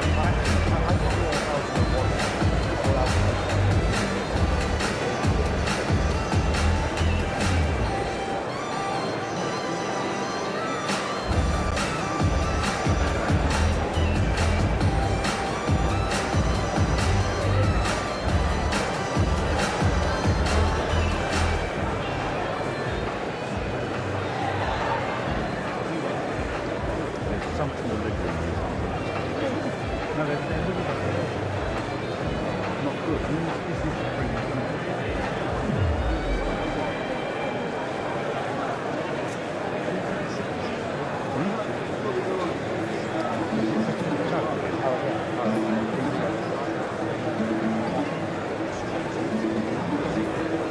popcorn one is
What's in my information?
their ground time.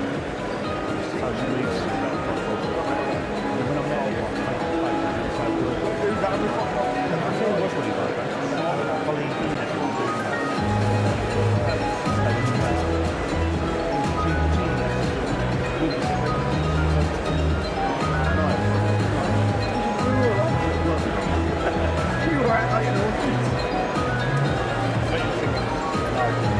It's not like that.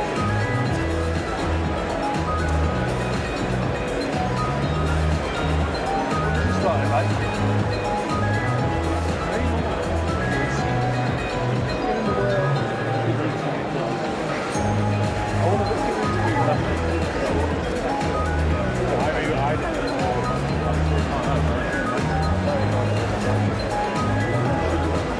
so much criminal. He wasn't.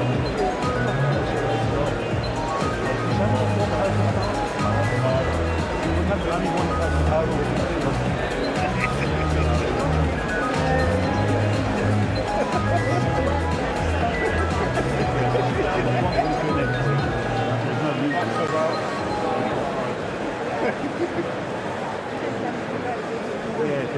Please welcome Christopher Hope.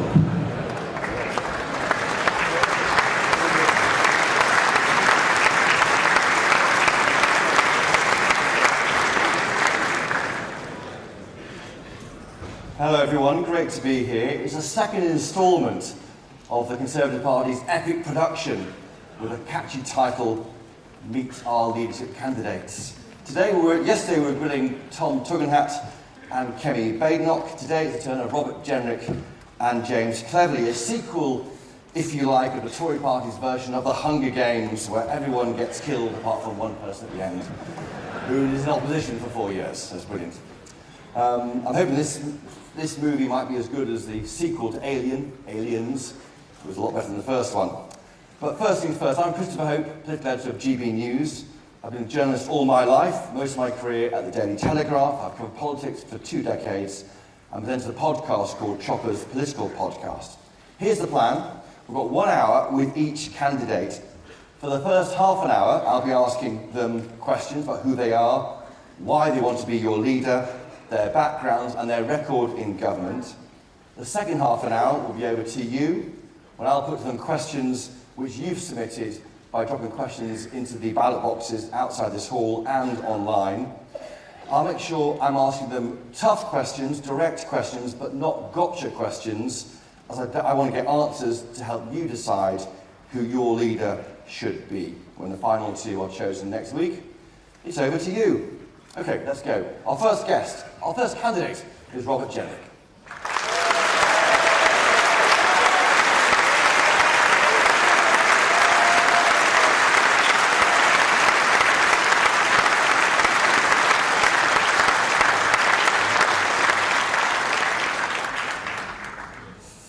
Okay, here we go. Robert Jenrick, why do you want to be leader? Well, good afternoon, Chris. It's a pleasure to be here. Very good to see you all. Look, I think our party has just suffered its worst ever electoral defeat. The worst since 1832. In fact, I did an event in Jacobs Rees-Mogg's constituency recently, and when I said that, he said it was since 1760. And then afterwards, someone said to me in the audience, he was probably around in 1760. I hope Jacob's not in the audience today. But on a serious note, we've just suffered this terrible defeat. And I think when a party suffers a defeat like that, when it's been rejected by the electorate, you can't continue with the stale status quo that we've been on. You've got to change. I stand for change. I want to change the offer of our party to the public. I want to change the operation of our party. I believe I have a diagnosis of what has gone wrong. I believe I've set that out already, quite clearly, sometimes in the Daily Telegraph, sometimes on GB News. And I think I've got a very clear sense of where I want to take this party and where I want to take the country. What was that moment when you thought, I need to do the top job? Well, I didn't know I was even going to hold my constituency, to be honest, until the early hours of the morning after the general election. I'm the designated survivor of Nottinghamshire and Derbyshire, the only Conservative Member of Parliament. But I did feel after the election that it is incumbent upon my generation of Conservative Members of Parliament to step up. And I remember the first party conference I ever went to, which was in 2005, when we had those memorable speeches by David Cameron and David Davis. And it sat right at the back of the audience as a very young Conservative. And of course I was impressed by David Cameron's no notes performance, etc., etc. But the other emotion I had was, why have we wasted 8 years waiting to get to this point? Why have we wasted 8 years to choose to change, to choose someone who could be our next Prime Minister, who will transform our party and get us back into contention? And so my very firm conviction is that someone's got to step up and lead this party, lead it back into government. And that's what I want to do. And you've got a young family.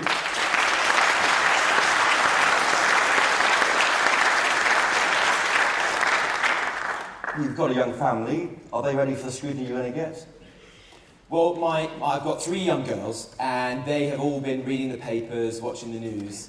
And one of them said to me the other day, does this mean we're going to get free tickets to Taylor Swift? And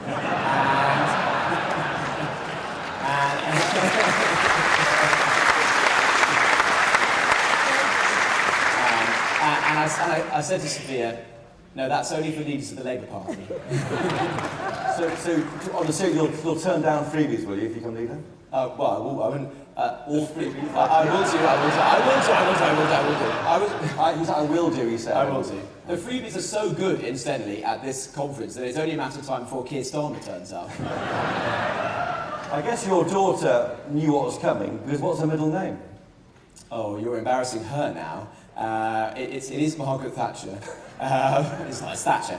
It's Thatcher. She was born the year that Margaret Thatcher died. And so, as, you know, I respect strong women. In fact, everyone is female in my house. I've got 3 daughters, my wife, and 2 dogs, which are both female. But I thought it was a good way of reminding her of a great Prime Minister. Do you see yourself as a left or right-wing politician? Well, people speak of me as on the right of the party. But I actually don't think that characterisation, those labels, are very accurate, of anyone, frankly. I think they're a bit tired. What I'm interested in politics is the common ground. I don't believe in the centre ground of politics. The centre ground is just equidistant between left and right, splitting the difference. It's trying to find unhappy consensus. I want to find the centre ground. And the issues that I have campaigned on, certainly very prominently in the last year or so, like immigration, crime, extremism, defence. I would argue that these are not left or right. These are issues that millions of our fellow countrymen and women care about. And this is exactly what the Conservative Party should stand for. Okay.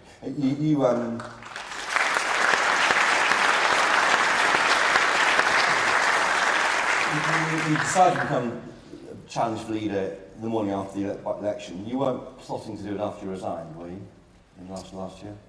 No, I wasn't. I mean, the decision to resign was a very sad one to me. I was a good friend of the Prime Minister, Rishi, and it's never easy to walk away in that sense.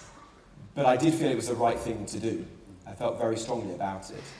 And that was because I didn't want to be just another minister who makes and breaks promises.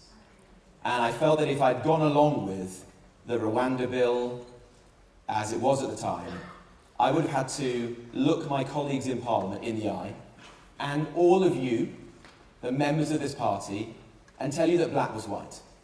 I'd have to tell you, we're going to stop the boats, when I knew it wasn't going to happen. That this was a good bill, when I knew it was a bad bill. And that was wrong for me as an individual, wrong for our party, and wrong for our country. So I thought it was important to take a stand. And I don't want our party to keep making and breaking promises on things that matter so much to this country. That is immensely damaging to this party and immensely damaging to trust in politics more generally.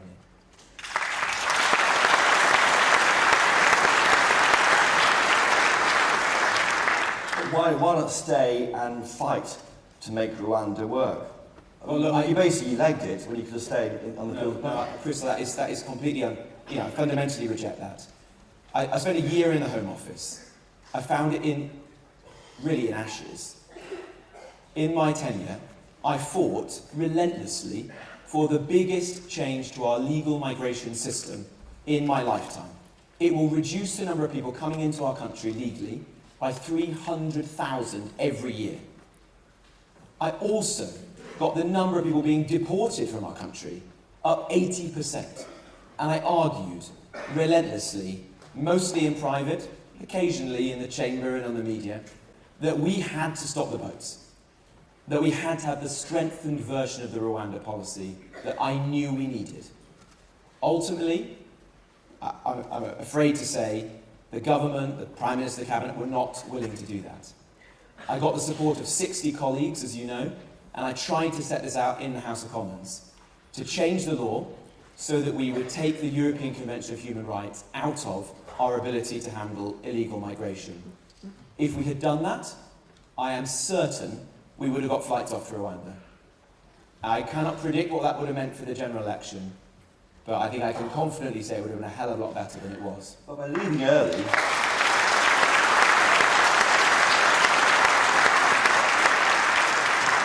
but by resigning, you contributed to the defeat in July because you made like a party that wasn't going to deliver on the key plank of its policy. I don't accept that. I think that in politics you have to be a team player. And look, I think I'm the only person in this leadership election who has served in the government of each of our last 5 Conservative Prime Ministers. And I think we can all accept they were quite a varied group of people. So I got along with people. I was always the person on the media. I did the COVID press conferences. I was doing morning round after morning round, defending colleagues, defending the party. I was known as someone who was immensely loyal to the party, and I remain so. I've been a member of this party since I was 16 years of age. I joined just after 1997. But I do think, and the longer I served in politics, the more strongly I felt this, you have to take a stand sometimes. If you think something is in the national interest, you've got to take a stand for it. And that was my view. I came to the conviction that illegal migration was doing immense harm to our country. Not everybody sees that. It's not their local hotel that's been taken over by illegal migrants. It's not their kids who are being knocked off a social housing waiting list. They don't live in the parts of our country where there are community cohesion problems. But I saw those places, and I don't want that to be the country that my children and grandchildren grow up in.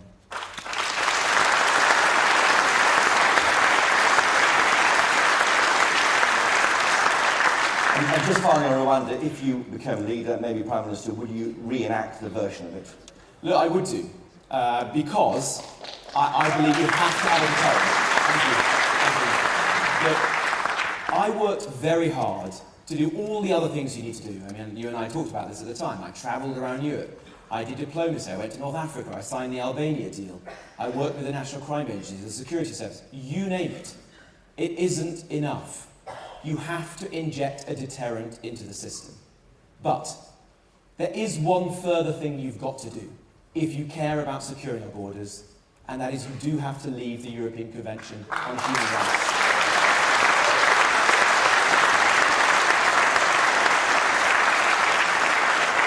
You say that, and the members applause, but is that realistic? More than common polling finds that 2 to 1 of the public don't want it to happen. Is it basically the reddest of red herrings, to quote Robert Buckland? I mean, why are you doing it when you want an election that appeals to the wider country? Well, sometimes you've got to do tough things. Look, my analysis of why we lost this election was not the tactical mistakes during the campaign, although some of them were very poor. It was the fact we didn't deliver for the British public. We made big promises and didn't keep them. And if we are lucky enough to get back into government in the future, I never want to let down the British public again. If we are given a second chance, we won't be given a third chance. So a party like ours has to stand for ending illegal migration. And the only way to do that is to get rid of this arsenal of laws that are used by illegal migrants to frustrate their removal from our country. You can't ignore the European Court. We're a common law nation. You can't reform the court. It has 46 member states, from Iceland to Hungary to Andorra, you name it. It requires unanimity to do so. It's a fantasy. It is, in essence, leave or remain. I'm for leave.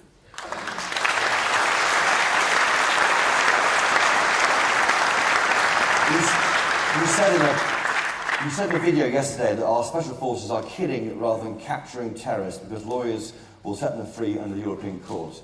Do you really mean that to you? I do. You know, our very respected former colleague, Ben Wallace, one of the best defence secretaries in modern times, used his first intervention after leaving office to make this very point. He said that he would think it was difficult for the UK, our armed forces, to conduct a similar operation to the one that the United States did to kill or capture Osama bin Laden. That's wrong. I don't want our human rights apparatus to be standing in the way of taking the right operational decisions for our national security and for protecting the lives of the brave men and women who serve in our special forces.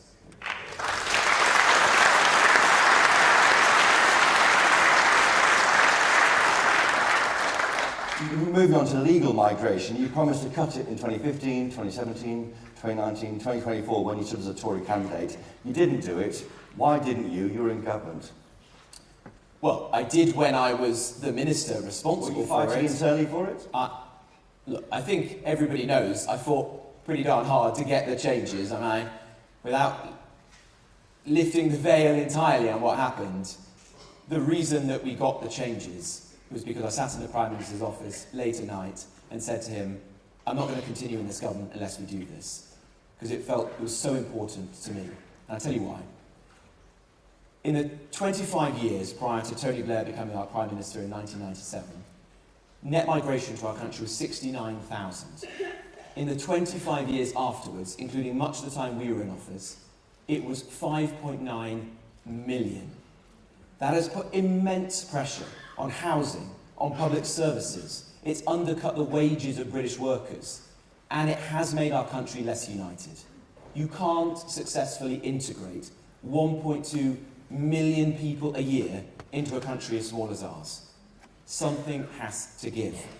So what I want us to do is to return to the historic norm. Let's get net migration down. To what? I would do the tens of thousands or fewer. So thousands? Thousands. And the key thing here is you have to have a cap. Because David Cameron promised this. No one believes us right now. What I've argued for consistently is that Parliament sets a cap. And that is cast in iron. So that I can look you in the eyes and you can go out of this hall and look your friends, your neighbours, your constituents in the eyes and say with certainty that we mean it and we're going to do it this time. That is the only way we will rebuild trust and confidence on this issue.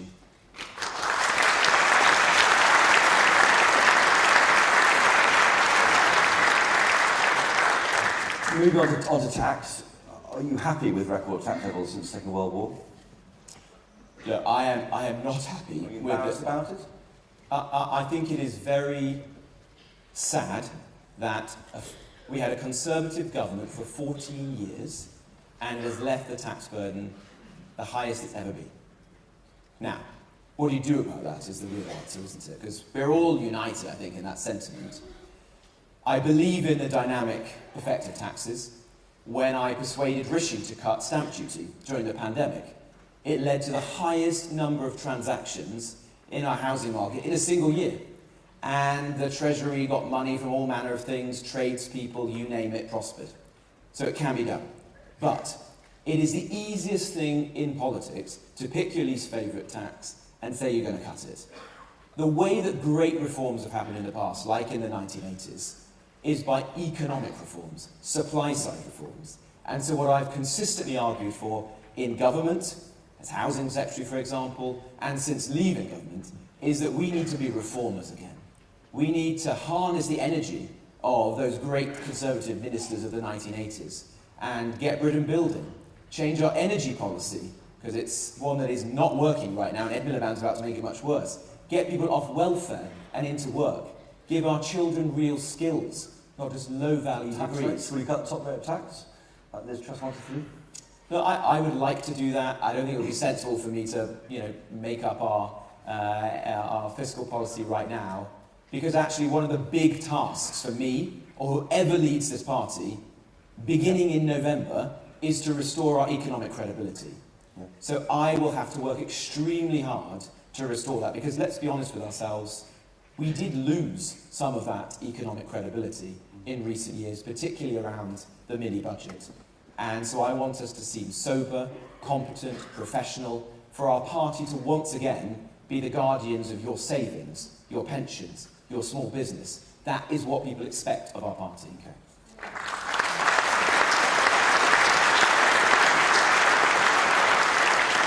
Just on your judgment, your character, you've taken £75,000 from a company that's got loans from a British Virgin Islands company.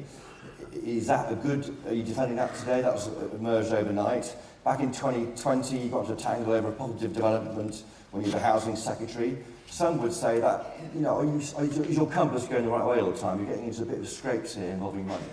I don't think so. I mean, it's a fact of politics that our political parties are financed by donations. I would love to broaden the base of our party, as you know, and get more members in, but you have to accept donations from individuals and from companies, and that donation is from a pretty standard British business that's it's involved in the fitness industry, and the guy who runs it has come out and explained exactly why he wants to support me. Okay. In terms of Labour, how are you going to beat them? I mean, who's your real enemy here? Do you try and tack the right towards reform, or to maybe to the centre ground where the Lib Dems are? I don't agree with that analysis. I don't think you have to pick a lane.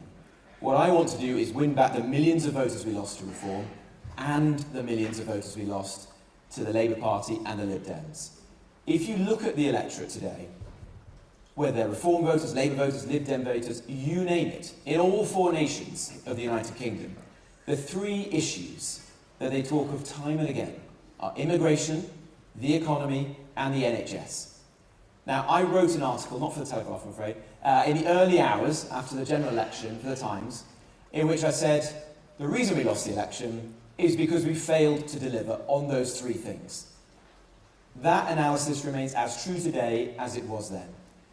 People order them differently, but those are the three big issues. So our party needs to be obsessed with how we can reform the NHS. Don't treat it like a religion to be worshipped. Treat it like a public service to be reformed. Don't just think about the inputs, boasting about how much money you're putting in. Think about the outputs and the experience of patients. On the economy.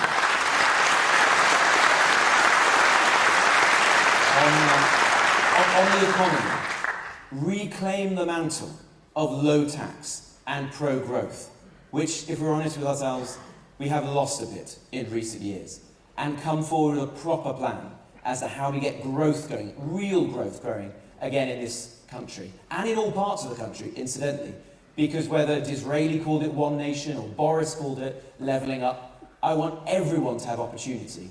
I'm a lad who grew up 10 miles down the road in Wolverhampton. I represent a small town in North Nottinghamshire. I believe in that vision of conservatism. And then on immigration, you know where I stand. Secure our borders, reduce legal migration. I think if we do those three things, we'll have a good chance of getting people back home to us.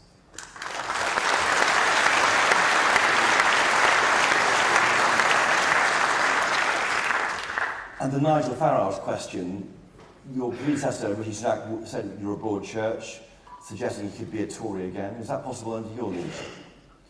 Well, I don't think the party could afford the bar bill if we invited Nigel Farage back in. On a serious note, my view of reform is this. I think it's a symptom, not a cause. It exists in its current state because we failed. And by that I don't mean you, the members of the party. I mean we in Westminster. We made promises, we didn't keep them. So I'm not going to disparage reform. I think in a way that's denigrating the millions of people who vote for them, who are our people. What I am going to do is set out, with your support, to make them redundant, to retire Nigel Farage. And I think you do that by being crystal clear on where we stand on the issues that we have lost trust on. Legal migration, illegal migration, integration, extremism, policing. If we can do that, then we make our party what it was when I was growing up. The natural home for every small c conservative, the length and breadth of our country. Let's do that. Let's do that.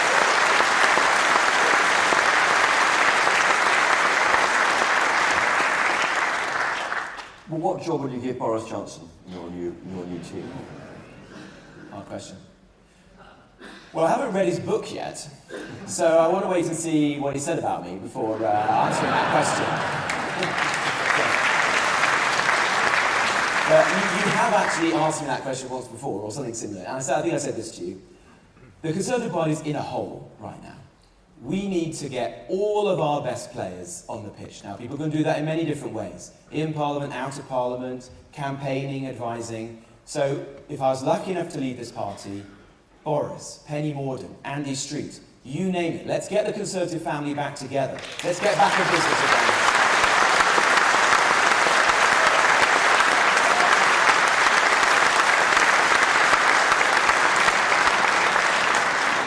And reforming the party, would you give these people an elected chairman? Elected chair, I should say. There's been 6 in the past 5 years, I think. Well, I'm open to that idea. I don't want to set up the new Keir Starmer, Angela Rayner frisson. So I think we have to think through carefully. But my general attitude to reforming the party is I want to return the party to the service of the members. I want you to feel respected again. I want to end the era of emails, demanding money, not asking you what do you actually want from this party. I want to end it.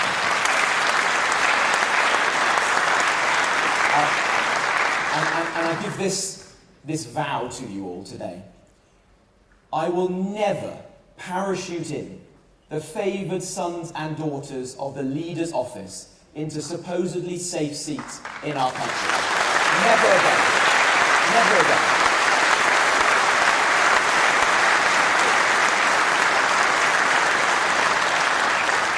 The next election could be a Brexit election again, if we go towards more alignment with the European Union. How did you vote again in the referendum? I voted Remain.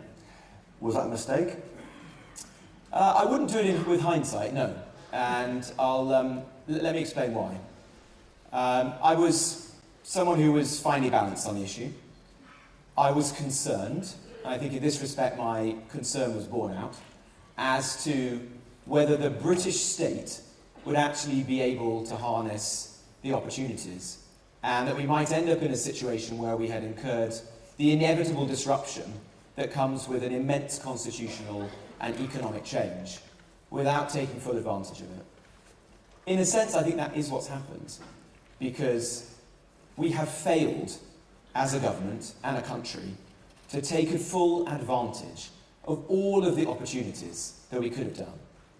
Whether that is in the technologies of the future, like life sciences and technology and financial services, or in our immigration system. When I arrived in the Home Office, my generation of politicians was the first, post-freedom of movement, to have the levers of our migration system fully in our hands. And yet we had used them to create a system even more liberal than the one we had in the EU. And I felt that that was like us sticking 2 fingers up to the British public. I felt... sorry for that now? Well, I didn't take those decisions, Chris, but on behalf of the Conservative Party, I think that was a disgraceful decision and one of the worst public policy failures in recent years. And I set out, over the course of the months and year that followed, to change it. And we have. We've got ourselves back on a better course. But just reducing net migration from 750,000 to 300,000, that is not enough. You know we've got to bring it further down than that. So I want the next Conservative government to actually seize the opportunities of Brexit and make this country the most nimble and innovative and entrepreneurial country we possibly can. I believe that's possible.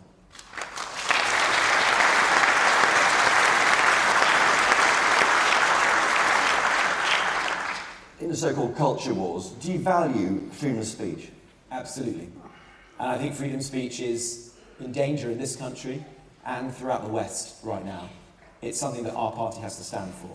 Incidentally, it's one of the reasons why I want to draft a British Bill of Rights to replace the European Convention of Human Rights, because I think that we could create something that is better, that is more modern, and that enshrines conservative rights, like freedom of religion, freedom of speech, property rights, in a way that it doesn't today.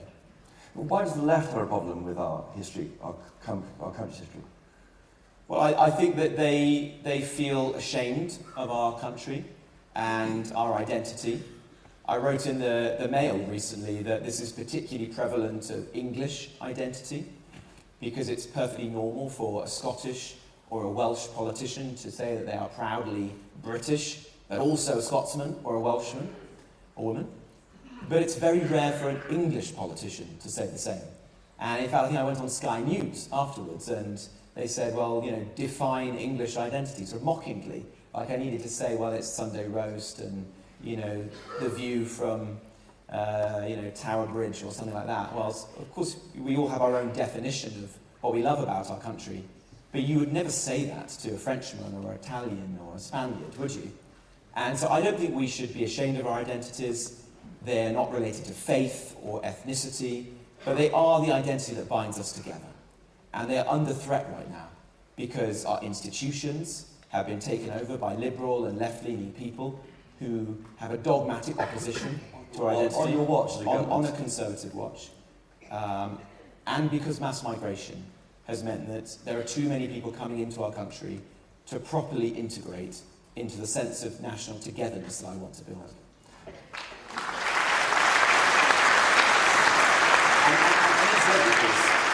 You say on my watch, and of course I have to take responsibility like everyone else, but where I did have opportunities to fight this, I did. So if you remember those mobs taking down statues, like Edward Colston in Bristol, well, a couple of weeks later, as Housing Secretary, I changed the law so that it was immensely difficult to ever take down historic statues. And has any statue been taken down since then? Not as far as I'm aware. So I always take opportunities to stand up for these things. Just some quick yes/no questions before we move on to the members' questions. Will you restore the winter fuel payment to pensioners? Yes. Will you restore hereditary peers to the House of Lords? Oh, well, I like hereditary peers, but probably not. I think that isn't quite our new modern Conservative Party, but I feel sad when traditions get lost like that. Will you scrap Labour's ban on grammar schools? Absolutely. I went to Wolverhampton Grammar School. My constituents go to grammar schools. I want to expand grammar schools. I want to create new grammar schools. I created a free school in my constituency, which would have been a grammar school if we'd been allowed to do it. Let's get on and do that. Amazing, because I didn't do it 14 years of power. Would you abolish the top rate of income tax? It wouldn't be the #1 priority of the tax cuts. And how would you reform the BBC licence fee, which is an issue for so many members, it seems? Well, I'm sorely tempted to say that I would scrap it, but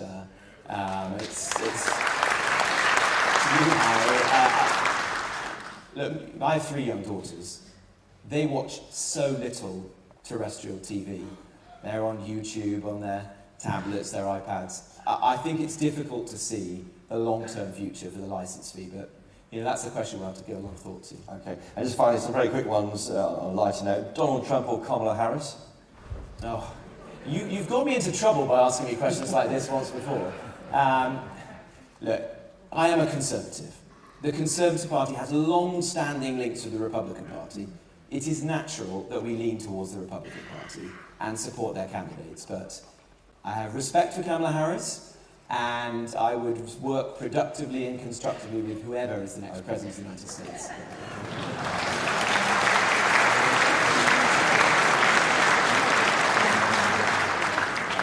Boris Johnson or David Cameron? Can I tell you a story about this? No, you don't. Okay. Fair dues. I have respect for both of them, to be honest. I was going to tell you a quick story, which that when I was first elected in a by-election, which many of you, thank you, came to help me in, I took them both out campaigning, and it was, I think, virtually the only time they went out campaigning together. and we went to a market stall, and they each bought each other biscuits, sort of cakes, on a market stall, and it was very telling about their relationship. Boris bought Cameron a giant jammy dodger. Cameron then bought Boris a rocky road.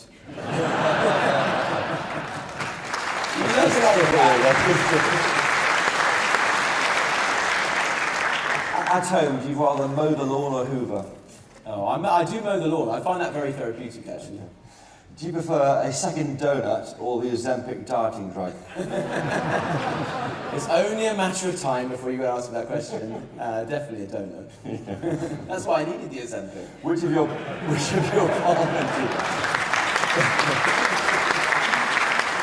Which of your colleagues in Parliament will be best on the traitors? Well, Michael Gover's left Parliament. And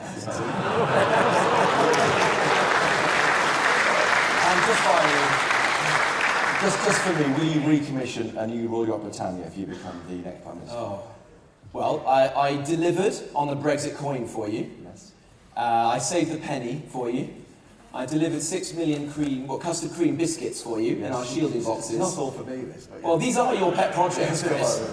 I would love to see that. I think it has to be funded by, someone other than the taxpayer, but it would give me huge pride to see that once again.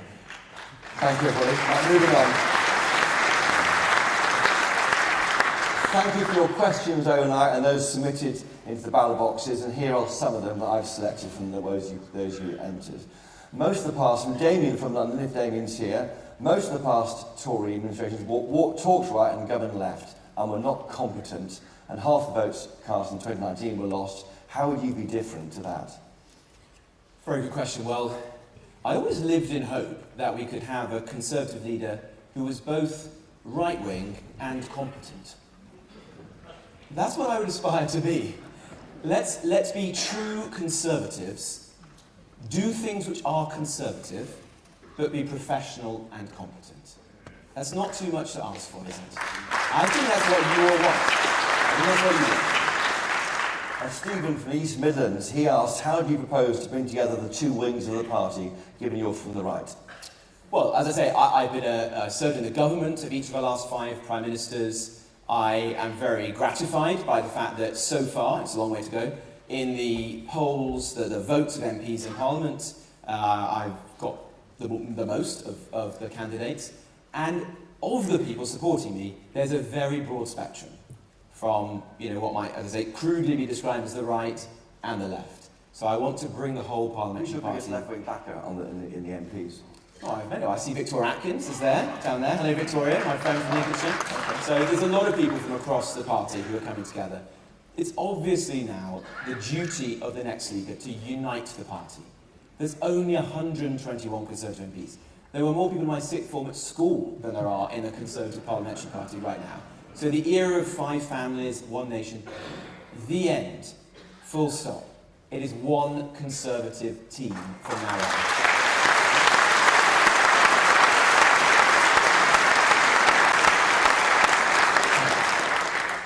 Stephen from Bristol says we have a pretty good idea, well he seems to have one, of what's in the Labour budget at the end of October.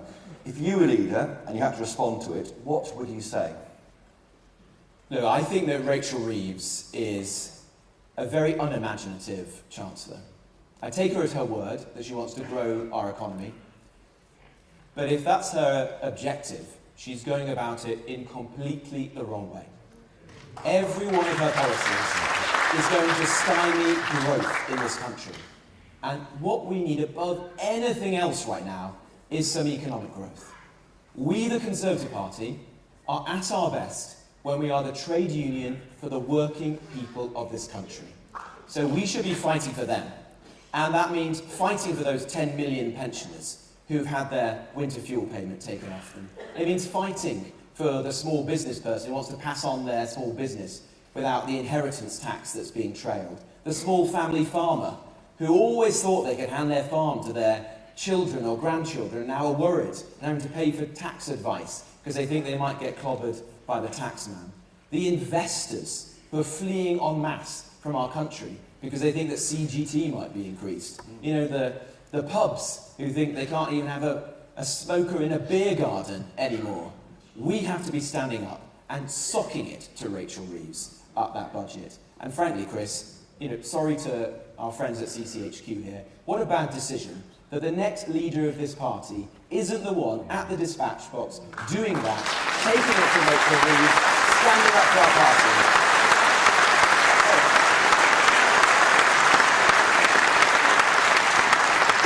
In that vein, if you're the final two next Wednesday evening, will you go and meet with the chairman, Richard Fuller, on the Thursday morning with your opponent and demand to end it early? 100%. Oh, yeah?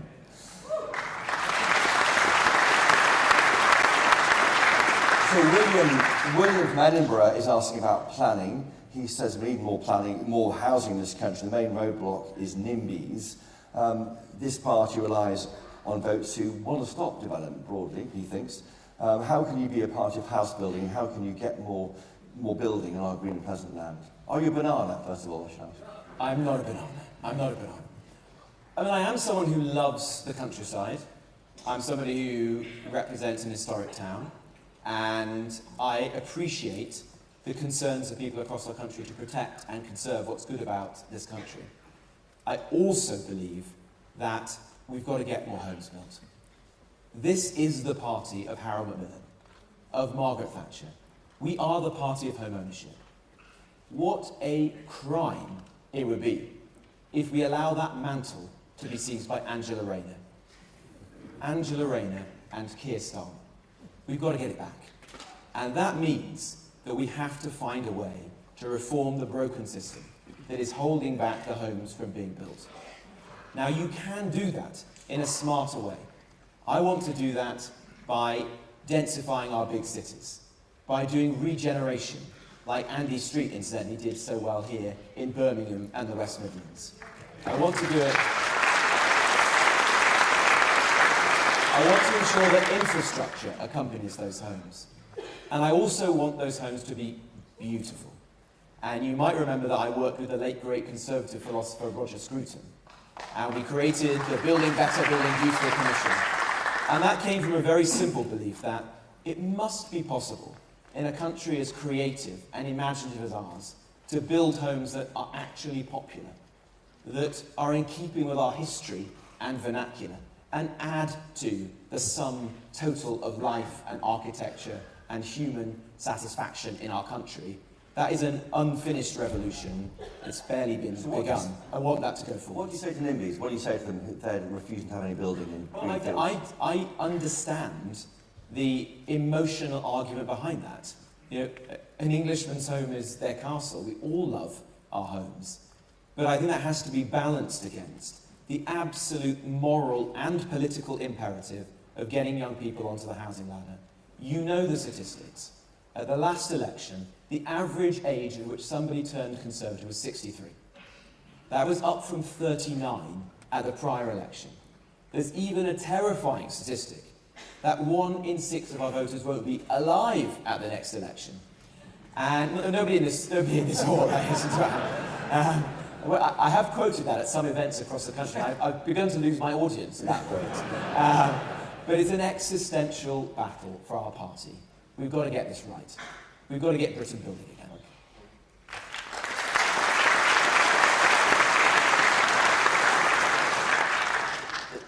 Hassan from Slough asks, if and when the Tories win the next election, will you reverse Labour's attack on families by taking away the VAT rate on private schools? I would. Absolutely. Absolutely. Absolutely. I'll tell you a little personal story about that. I grew up to two people from a working class background. Money was quite tight in our household. My mum and dad had quit their job and set up a small business, and it didn't prosper initially. I went to a state primary school, and my granddad died, and my grandmother, who was not a wealthy person herself, decided instead of going on a cruise or doing anything else you might do with some money, to spend that money putting my sister and I through a private school. It wasn't Eton, it was Wolverhampton Grammar School. Although my Labour opponent once described it as the Eton of Wolverhampton. It was a bit far-fetched, I have to say. It's a good school. It's a good school, but it was a bit far-fetched. But to me, that is an innately conservative story. And we should never bow to the politics of envy. We should respect people who make decisions like that.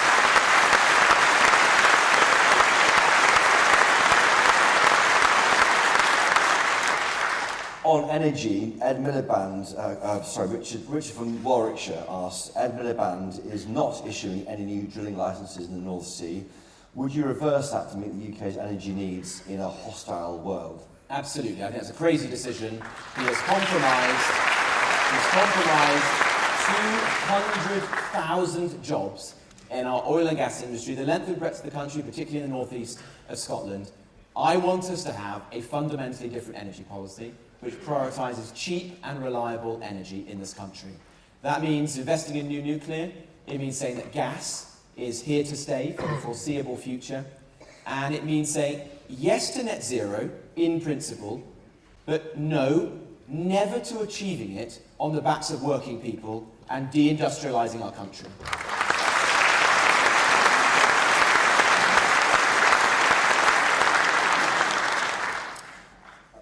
Ishfaq from Peterborough says, the words of a leader can unite or divide us. As a British-born Muslim, I am fed up of being made to feel like the other. The last government, your government, failed to produce a working definition of Islamophobia, and the recent riots only added to the pressure and unease on British Muslims. How will you unite us? Well, a very good question. Well, with great respect to Ishfaq, I don't support creating a definition of Islamophobia. I gave that a great deal of thought when I was community secretary and concluded that there was not a satisfactory way to do that maintained freedom of speech in our country. And I appreciate that others may take a different view, and the Labour Party say that they're going to create one, maybe even legislate for it. But that's not something that I would advocate. That does not mean, of course, that we must fight racism and Islamophobia wherever we come across it, and I will always do that. I think it's incredibly important we build a united and cohesive country where everyone can feel that they have a home. And there is a really important role for the leader of our country, particularly a Prime Minister, to have a unifying voice on these issues. And that was why I felt that Keir Starmer had so failed to meet the moment when we had those riots earlier in the year, that he was so quick to call out the thuggery and the violence from the far right, which was completely disgraceful, but so slow, so squeamish, so selective to call it out when there were sectarian gangs on the streets of some of our cities, including, on one occasion, here in Birmingham. You should call out violence and thuggery, you should call out racism and extremism wherever you see it. So you're saying there was two-tier policing in the summer? I think the police certainly gave the appearance of two-tier policing, and that's very concerning. I worry that the police, at times, are too concerned about community relations than enforcing the law without fear or favour. And I think there is also a problem in country. But more than the police, I think there is two-tier politics, where some of our political leaders are so afraid to confront these issues that they are silent on them. I am not going to do that. You know I will take a stand on these issues. I've done it time and again. I'm one of the handful of members of the House of Commons who speak about things like Islamist extremism. I think that's really important. You've got to choose your language carefully. You've got to try to persuade rather than needlessly provoke when you address these complex and sensitive issues. But you've got to address them. You've got to speak up for the silent majority in our country whose voices deserve to be heard.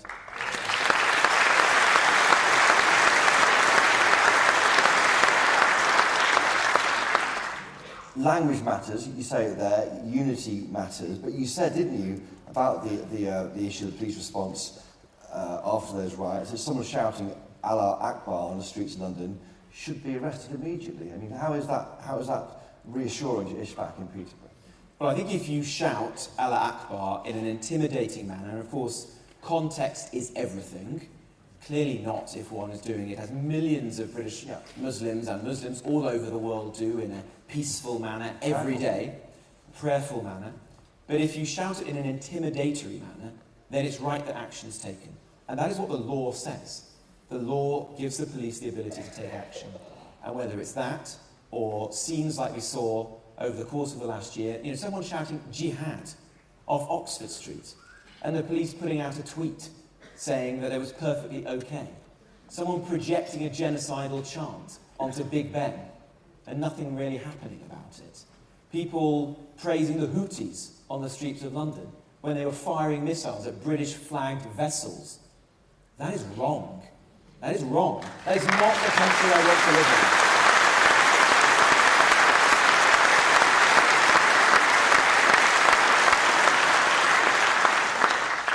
Fewer than a quarter of your colleagues in Parliament are women in the House of Commons. Is it now the time, asked Jane from Stratford-upon-Avon, to bring back, to think the unthinkable, bring back women-only shortlists? No.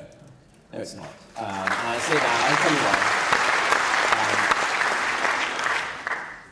I think it is wrong, it is a stain on our party that we've actually gone backwards in the number of female members of Parliament. I didn't think that was possible. I thought that we would be on a slow but inexorable process of reaching parity. Which Labour are on. Which Labour are on.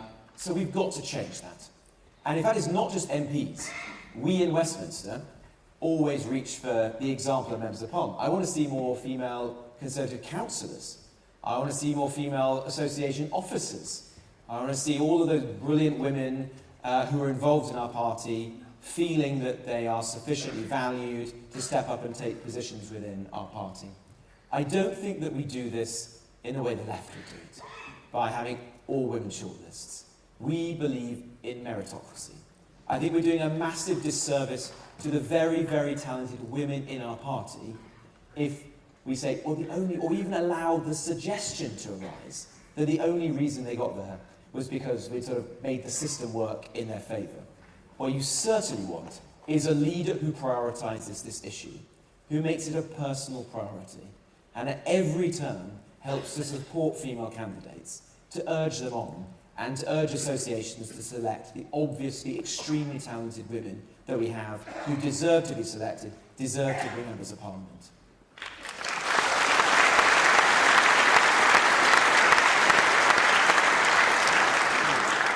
Sam from Yorkshire asked, what's your approach to complex moral issues, in particular the upcoming vote on assisted suicide? Well, this is obviously a matter of conscience, and if I was leader, it would remain so, and so every Conservative member of Parliament would come to their own conclusion. Today, my thinking is this. I would vote against assisted dying. I've thought about it quite carefully. It is personal to me. My own grandmother lived with me. It was one of the most formative experiences of my childhood.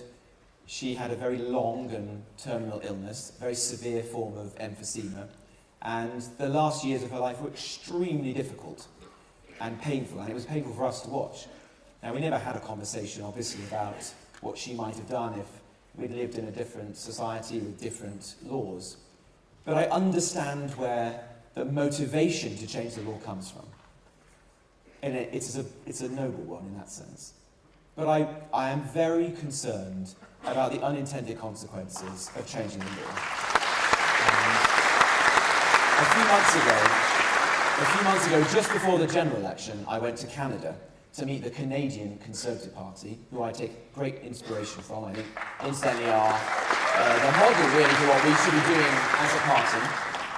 But one of the things that, just in conversation, they spoke about was the very severe unintended consequences that they have experienced from their own changes in the law. And so I would just urge everyone, my parliamentary colleagues, Keir Starmer and the Labour Party, to think this through very, very carefully. Don't rush into this, because I don't want to be living in a country where there are elderly people. In fact, in Canada, there are quite young people who have been pushed into something which is unnecessary and is deeply regrettable. So I am inclined to vote against, but it's entirely up to other Conservative members of Parliament to reach their own conclusions. On abortion, any reform to those laws, or you're content with where we are? Well, I've always voted in Parliament to protect and preserve a woman's right to choose, but I don't think the law should be changed further. And just before the general election, there were suggestions to make changes, for example, to decriminalise it altogether. I think that's a mistake. And I would have voted against it then, and I would vote against that again if it comes forward in the future. Thank you.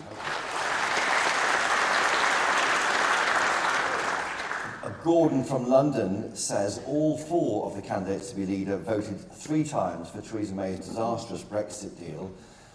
Why should members who voted for Brexit believe you will defend and pursue the country's sovereignty? Well, I resigned from Cabinet because I felt our Parliament should be sovereign and we should secure our borders. Nobody else did that in the last Parliament, did they? I'm the only Cabinet Minister to do that. But I'd also say, is Brexit safe in my hands? Well, David Frost, Bill Cash, John Wedgwood, Mark Francois, I could go on.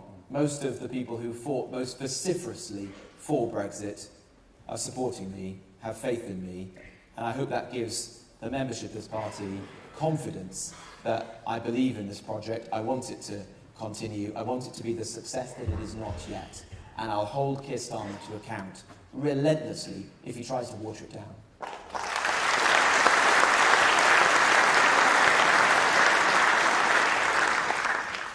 On foreign affairs, John from Bromsgrove says that assuming both Russia and China are existential threats, then should we stop trading with these 2 countries with immediate effect and ban all nationals from those countries from coming here? Well, I've been sanctioned by Russia, so not yet by China. I've been sanctioned by Iran. I haven't got all 3 like Tom Tugendhat, but I'm on my way now. And that's a bit of a badge of honour. But look, no, I think it is absolutely correct that we live in an age of authoritarian states, and we've got to take that seriously. I don't think we have. I think we've been naive about it. I fought particularly on the question of Iran relentlessly to prescribe the IRGC, and successive foreign officers and prime ministers ultimately chose not to do that. I thought that was a mistake. I think we've got to have a much tougher, more clear-eyed, more realistic attitude to these threats. And I do think with China, I think it's very likely that China is going to invade Taiwan in the next 10 to 15 years.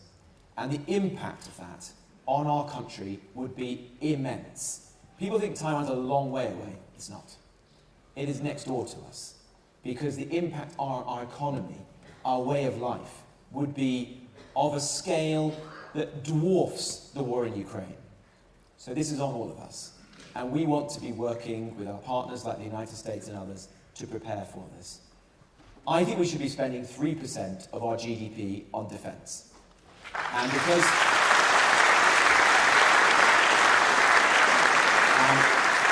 here I do differ with some of the other candidates. I'm a fiscal conservative.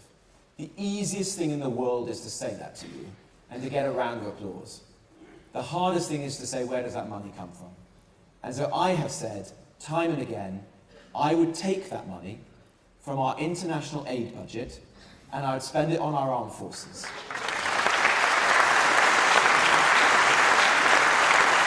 Because I think that is the best way that our country can live up to its role in the world and do what ultimately government is supposed to do. Keep the British people safe.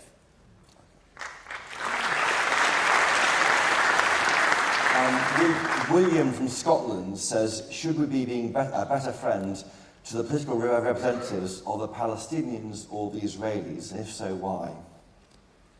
Well, look, I think it's incredibly sad what's happening in the Middle East right now. We all want to see peace in that region and for the hostilities to come to an end as soon as possible. I've travelled around the region many, many times over the years and want to see Israelis and Palestinians living in peace and harmony together, both living in their own states.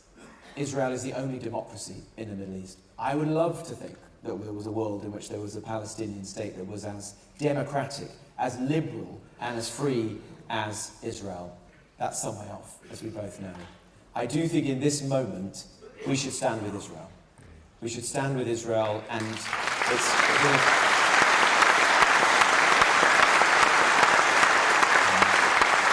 I think we should have, we should think to ourselves, how would we feel if 1,200 men, women, children were murdered? If our fellow citizens were raped? If it was Glastonbury, not the Nova Music Festival? If we had on our doorstep terrorist organisations like Hamas and Hezbollah? We've got to stand with Israel, acknowledge their right to defend themselves, be critical friends to Israel. So always urge them to be proportionate, to obey international law and international humanitarian law, to make the right strategic decisions for their own interest as well as those of their neighbours. But we should be standing with them, and you know my view, I'll always do that.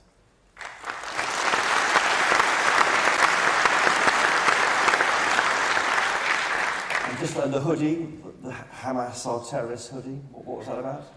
Is Kay Burley in the audience here today?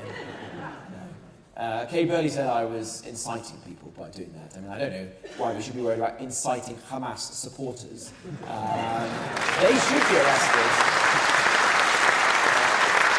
I think it's perfectly. I think that is the law. That is not a controversial statement. That is the law. And I will always uphold that.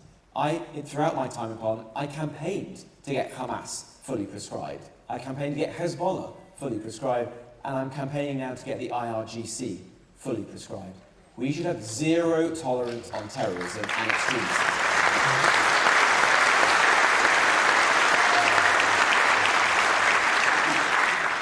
You mentioned the Ukraine war. William from Scotland says that he understands the need to deter aggression, but he's concerned about the escalating war and we're being dragged towards it, and the cost may not be worth it. Well, I understand where that perspective comes from, and we have to take decisions, for example, the use of particular weapons, very carefully, in a highly calibrated manner, working in concert with our international allies like the United States and through NATO. But we can't allow Vladimir Putin to win. This is Europe. This is about the defence of Europe. And we should be standing with Ukraine. I think it matters to all of us. And the way in which the United Kingdom has conducted itself, the fact that our party led Europe in the defence of Ukraine, should be a source of great pride to all of us. It's one of the great achievements of Boris Johnson. It's one of the achievements of the last Parliament. We should be willing to say that. I was the first member of Parliament to have a Ukrainian family come and stay with me, and they lived with us for a long time before choosing to go back home. I learnt a lot from them about the experiences in Ukraine, and it made me feel very strongly these are our European friends and neighbours. We should be standing with them in their darkest hour.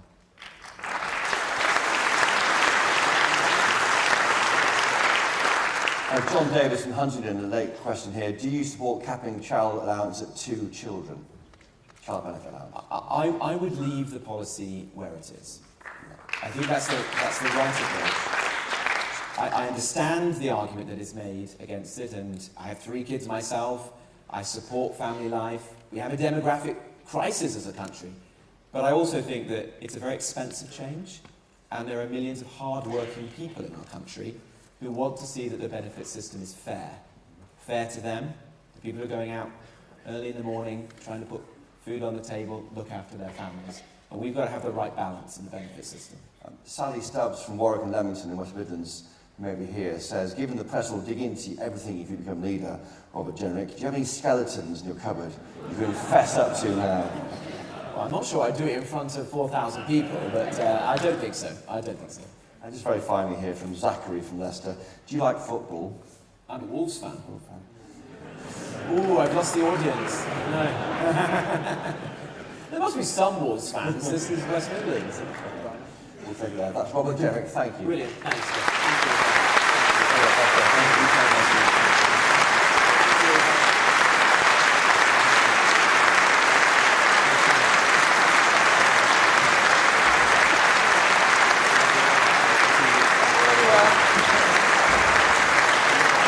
Please don't go anywhere.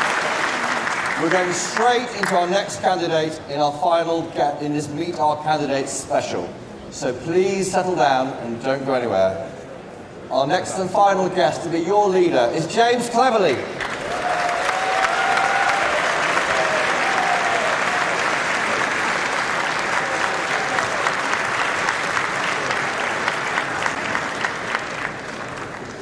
here.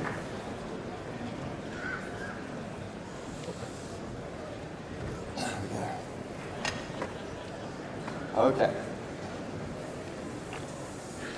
All right. Okay.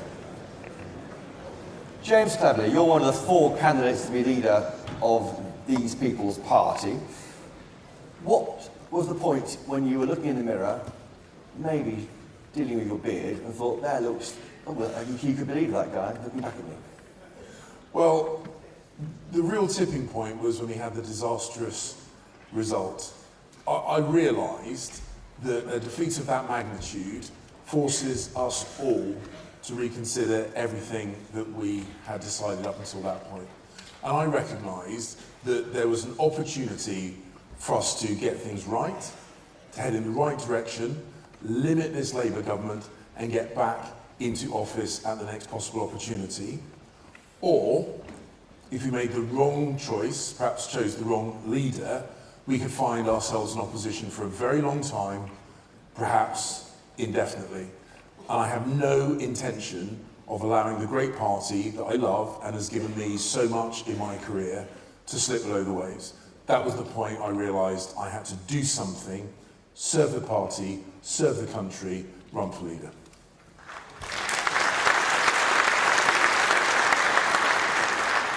I mean, do you need the hassle? You've been Home Secretary, Foreign Secretary, Party Chairman. You've done all these big jobs.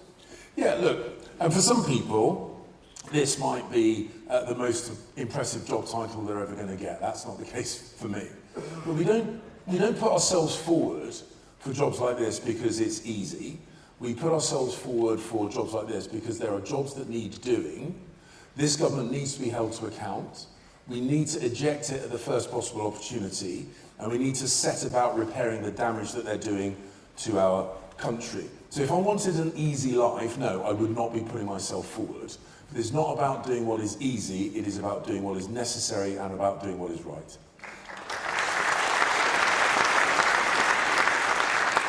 And what makes you think you're better than the other 3 candidates? Well, look, all the candidates are great. Every single one of them is not only a colleague, but a friend. And I know I'm doing myself probably a disservice by saying that I admire them all and like them all. But I am the only one who has run a great office of state.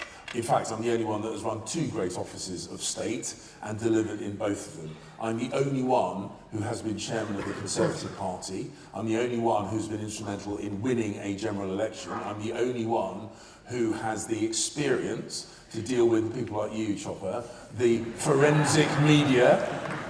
And I know that I'm going to be the best advocate for this party, the best spokesman for this party, and the best leader not only of this party, but of this country.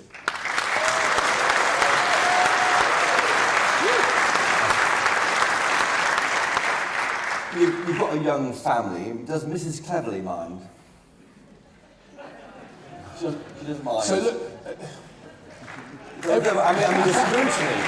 the scrutiny, you know, all the pressure. Look, I'm an open book. I'm an open book. I do not pretend to be perfect, but with me, you know what you get. And what I was, what I am, and what I will be is consistent. I don't chop and change. I don't U-turn. I don't flip-flop. If you like it, vote for me. If you don't like it, vote for someone else. But the point is, you know where you stand.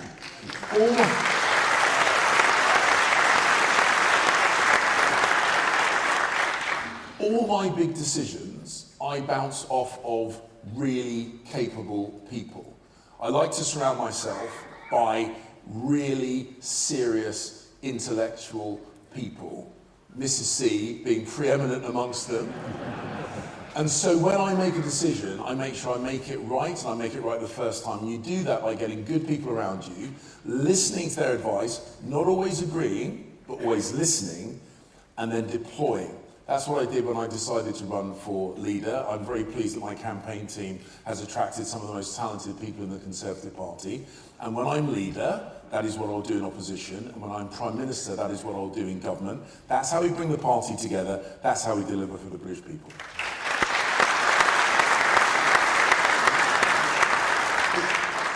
What's your biggest regret of all the service you've given this country?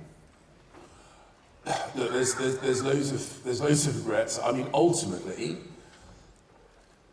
when the party that I am so proud of gets defeated so heavily at a general election, that has got to be right at the forefront Why of didn't my you stop regrets. that? You're a senior person in the cabinet. Why didn't you say to Rishi Sunak, what on earth are you doing?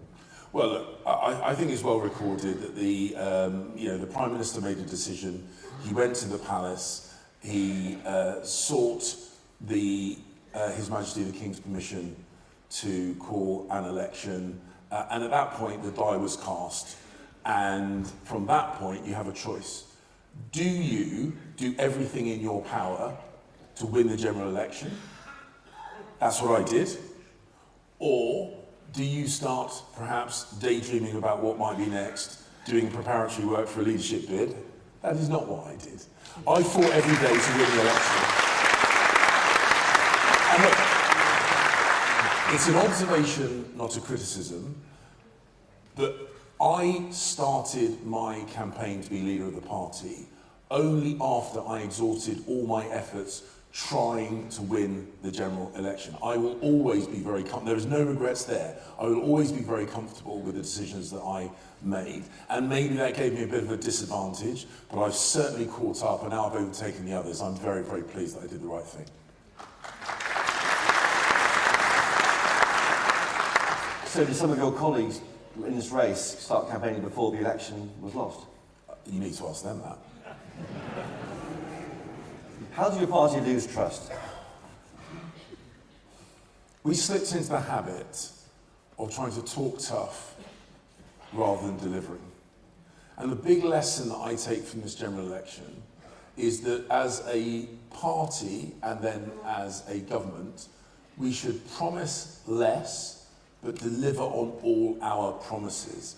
If you do that, you win back the trust of people.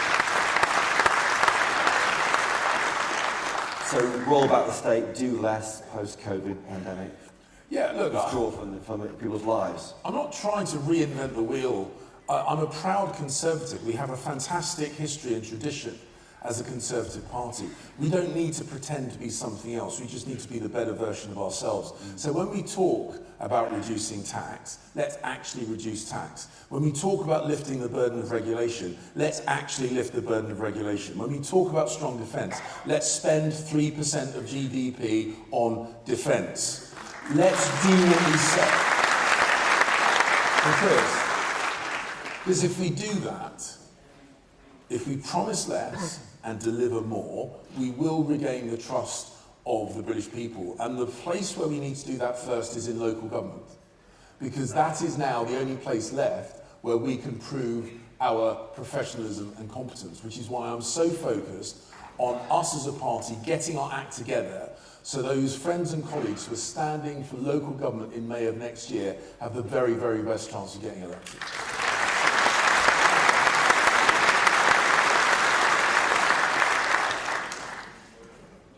So on illegal migration, we've had Robert Georgianic just at the stage. He resigned over the plan, you stayed put. Why is that? Because I want to deliver. I don't run away from problems, I deal with problems.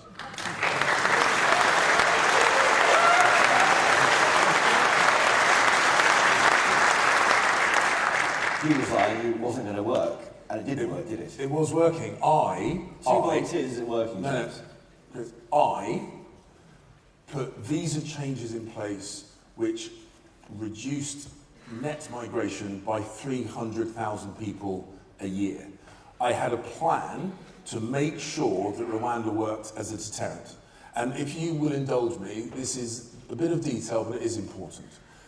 The Supreme Court, not the ECHR, the UK Supreme Court's argument was that Rwanda was an inherently dangerous place for asylum seekers. So I was sending a small number of asylum seekers to Rwanda so that when the legal challenge came, and it was inevitably going to come, and the Supreme Court once again said Rwanda was inherently unsafe for asylum seekers, I could say, well, that's interesting. Let me introduce you to some asylum seekers who are currently in Rwanda, who are happy and being looked after and being educated and getting medical facilities and given a new and better life. So, explain to me again, Supreme Court judges, why these people, which you claim cannot exist, are there and happy and in Rwanda. Because the last time I checked, opinions of High Court judges don't count for as much as actual facts on the ground. And I was creating those facts, and it would have worked.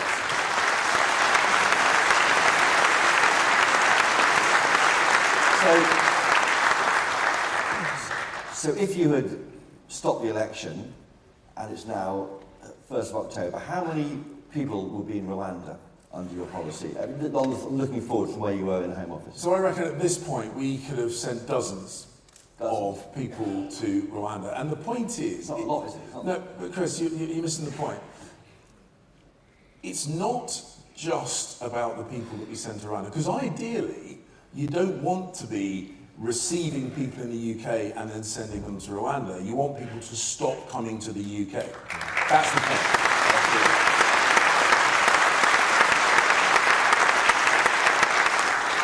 And as evidence of how this works, the deal that we had with Albania, the deal that I spoke to Edi Rama, the Prime Minister of Albania, about when I was Foreign Secretary, we didn't need to send very many Albanians back to Albania before the message cut through. Don't waste your time and money trying to get to the UK, because all they do is kick you out again. That's what cut Albanian arrivals by 90%. 90%. And that's what would have happened once we got Rwanda up and running.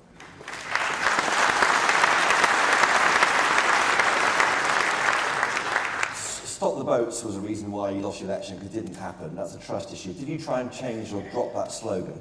Well, look, I inherited that slogan, and the desire that underpinned that slogan was absolutely right. The desire was to stop the boats. That was my plan. And the way I was going about it was to break the business model of the people smugglers, because they are criminal business people. If they can't make money, they won't do it. But look, I get it. Break the business model of the evil people smuggling gangs is not quite as punchy as stop the boats, you know? But that's how it would have worked. That's what we were working on. We were pushing up the price of things like outboard motors, those rubber dinghies. We were arresting them, incarcerating them. We were interrupting their supply of illicit finance. We were making it much more expensive. Rwanda would have depressed demand. That's how you break the business model. That is how you stop the boats and give them more time. That's what I would have continued to work on.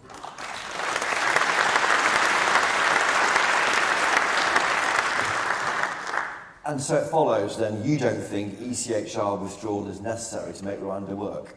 It wouldn't have been necessary. And also, the point is, good generals fight the battles on the battleground of their own choosing. Someone who said explicitly they want to destroy our party is demanding that we have this route at this point. And I have no intention of letting some other political party dictate our agenda.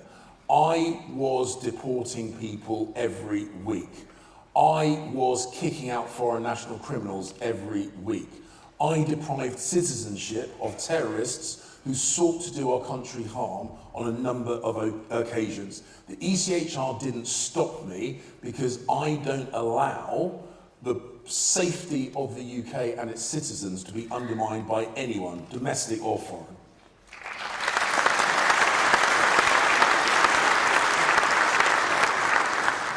Do you think Labour want you to try and pull out the ECHR in the next election? Labour would want us to have this row because they know having a row when we should be coming together is counterproductive. One of your rivals has said that the special forces are killing terrorists rather than capturing them to avoid the ECHR. Is that right or wrong? Well, whoever said that needs to justify their words. I've never accused the British Armed Forces of murdering anybody. And if you're going to make that accusation, you need to back it up.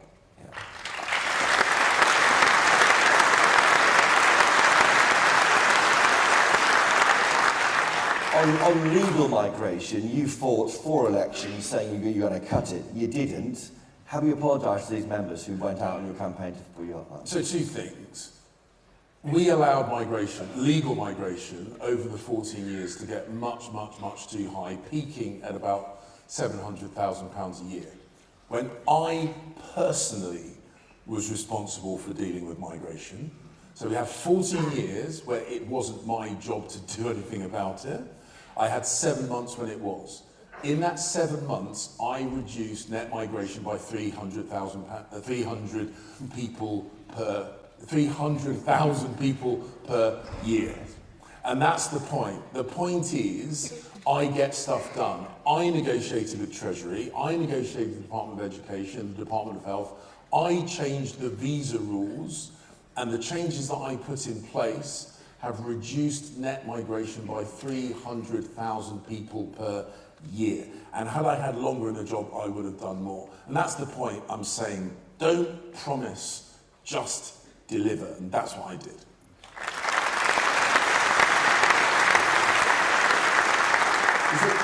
Is it racist to be worried about immigration? No, not at all. And it's the argument of the left that tries to scare us away from doing the right thing on behalf of the country. This country, and I'm incredibly proud of this country is open and tolerant and relevant to the world.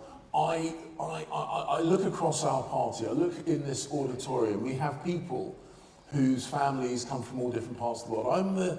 I'm the child of migrant families. Oh, actually, on both sides of my family. My mum came here from Sierra Leone in West Africa in 1966. My dad's family came here from northern France in 1066. So I've got...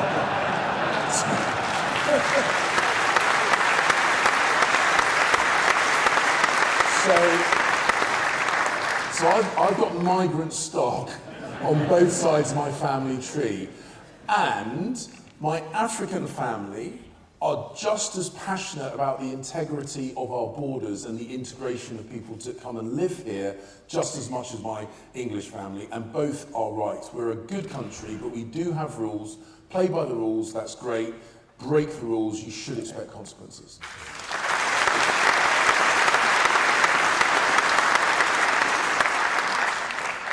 Moving on to tax, are you happy with record tax levels under your government? No, look, of course not. Of course not. And this is one of the things that cost us dearly at the general election. We said we would cut taxes, and we weren't able to. We didn't cut taxes. Now, COVID distorted everything, but there were opportunities where we could have and should have cut taxes, and we missed those opportunities. So let's not make that mistake again. I am absolutely determined to get us back to being, not just talking about, but being a low-tax Conservative government. On your... You can definitely afford low taxes. You can definitely afford low taxes. On your character, you made an inappropriate joke, didn't you? Yeah. Last Christmas time, talking about Rohypnol, and it's not really illegal, only a little bit. Why do you say that to people you barely knew, and what does Mrs. Cleverly think about the comment?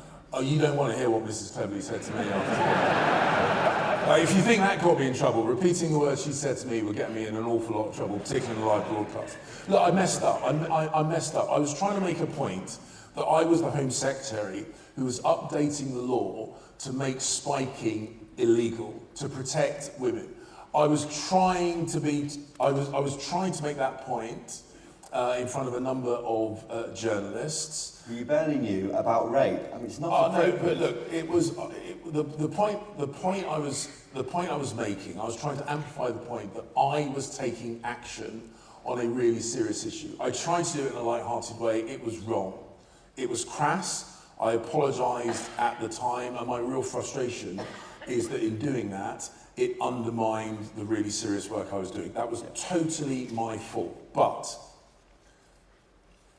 you take it on the chin, you accept the criticism, you recognise that you've done something wrong, and you make good and you make amends. That is what I've done. And as I say, I'm an open book. You know what you're getting with me. But I would make the point that I was the Home Secretary who actually took action, and I have done throughout my political career, to keep women safe.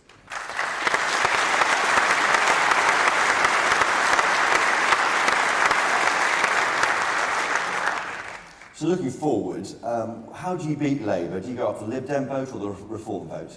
So we've got to recognise that we lost votes to Reform and the Lib Dems, and a whole load of Conservatives stayed at home. And if we want to win, we have to win back voters from Reform and the Lib Dems and those that stay at home. I think about half a dozen people across the country went directly to Labour, but not very many. So we need to demonstrate that we are a proper Conservative party, because Reform is a pale imitation of us. We don't need to be a pale imitation of them. We need to be the best version of us.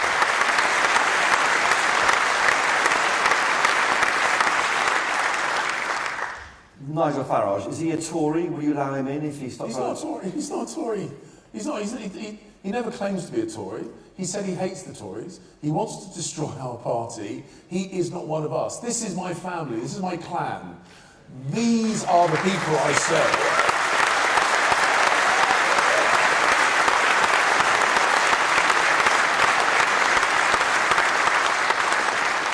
We need to win back Conservatives, true Conservatives, who've been tempted across to support Reform. I don't blame them. I'm not going to tell them off.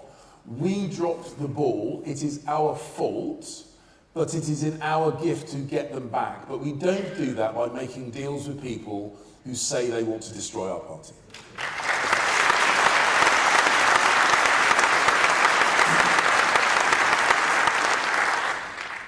You used to be a Deputy Mayor of London. What job would you give Boris Johnson in your new team? Well, I don't know what job he might want. He's a great Conservative. He's a good friend, a fantastic communicator. He was Mayor of London. He won in London. We need to get back in the habit of doing that for a start.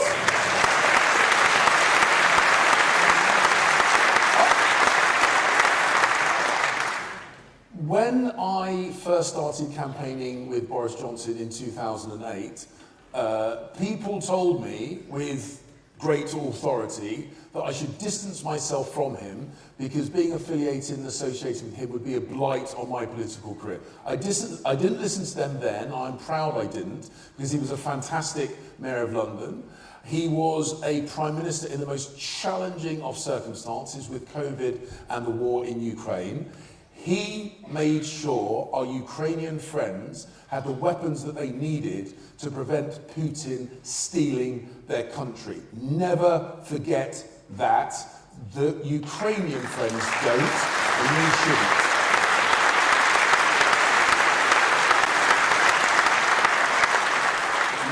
Make him chairman? Make him chairman? Well, look, I will talk to him at his book launch. I think we've got the invitation to his book launch. I'll talk to him at his book launch. I'll see whether he wants to help get the Conservative Party back into government. I'm quite sure if I'm leader, we're long-standing friends, long-standing colleagues, maybe I'll persuade him to do us a favour. You don't want an elected chairman, you're against that idea, are you? There's been, the idea of that is to give these individuals a voice at the top table. So I will not I will not go down the route of an elected chairman, because your voice at the top table will be me. That's the point. The NHS, how did you get it to work properly, given you failed over the past 14 years? Well, the NHS, my mother worked as a midwife in the NHS her whole life. My sons were born in an NHS hospital, same hospital I was born in. Actually, the NHS has like saved Susie's life. The NHS is fantastic, but because I love it so much, I want to make sure it survives into the future and is sustainable. That means we've got to shift the focus and the money towards early diagnosis, screening and prevention, rather than keep ill people alive for longer. That does mean reform. It must always be free at the point of use and based on clinical need, because that is the promise to the British people. But beyond that, we need to be thoughtful, we need to be imaginative, we need to make sure it works, because freezing it in amber and not letting it evolve and improve will actually kill the NHS, and none of us should ever want that to happen.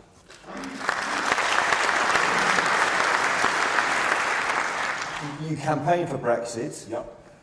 It was a good idea, right? Absolutely, I stand by it. In fact, I was one of the 6 MPs first elected in 2015 that wrote an open letter in the Telegraph saying to David Cameron, who I still respect enormously, even though I don't always agree with him, that he was not asking enough from the European Union, and even if he got everything he asked for, sadly, I would campaign and vote to leave the European Union.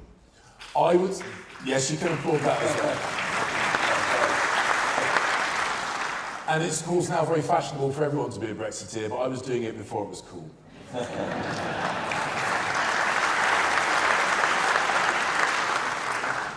Of the culture wars issue, what value do you place on freedom of speech, and why do the left apparently have a question mark about our past and worry about it so much? So freedom of speech is something you either respect or don't. What I discovered, actually, is the left like freedom of speech as long as you say what they like you to say.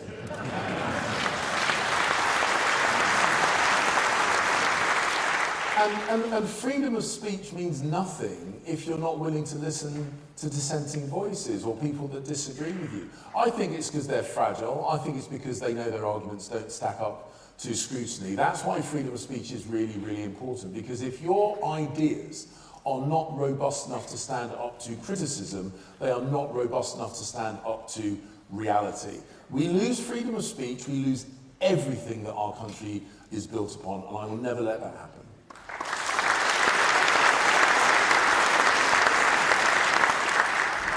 And the empire, the imperial past of this country, you heard David Lammy in the UN talking about being taken as a black man in chains, his ancestors, the barrel of a gun to be enslaved.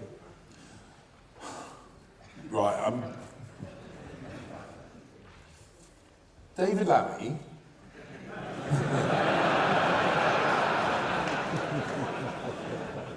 David Lammy went to the UN Security Council for a debate about the plight of Ukraine and Ukrainians who are being brutalized by the Russian oppressors and invaders as we speak. And somehow he made it about him.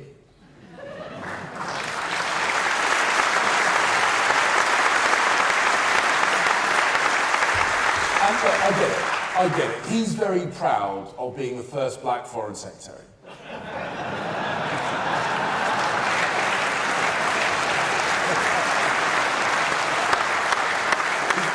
He's making a point about slavery. He's trying to talk about David Lammy. He's shouting at the Russian representative. He's making a point about.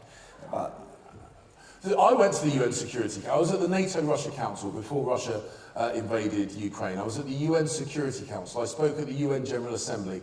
I have criticised the Russian regime to their face. I've called out the Russian Foreign Secretary to his face. He stormed out.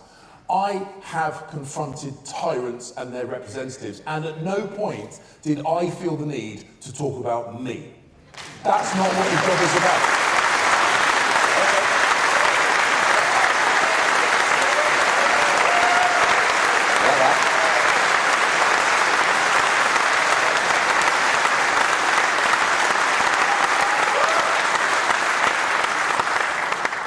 Very, very quick policy questions. Will you restore hereditary peers to the House of Lords when they're axed by Labour? Well, the House of Lords is this weird institution, but it works. Don't break things that work. It works. It's weird. It shouldn't, but it does. Well, we'll have to see how much damage the Labour Party have done to it. But the point is, don't mess around with things that work. There's plenty of things that Labour Party should be fixing. Like, where Keir Starmer gets his clothes and glasses from. Focus on that first, leave the House of Lords alone. Well, you mentioned Keir Starmer. Will you refuse all freebies as leader of the opposition? He didn't. Look, the point is not him accept... No, actually, you know what? I will accept gifts every now and then. Tthank you. Is that... What's your offering? Taylor Swift concert.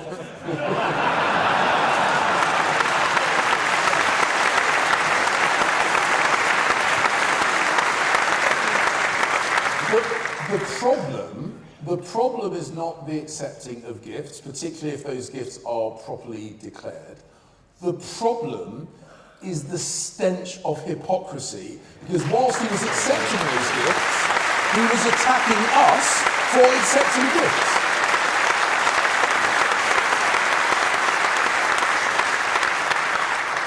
Yes or no, will you restore the winter fuel payment to pensioners?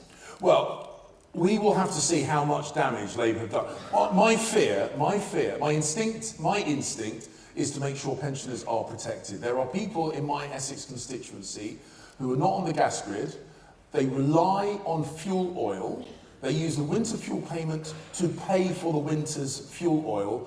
This year they won't get it with no notice, so there is no way that they can make alternative arrangements. They will literally go without heat this winter because Labour lied. Point one.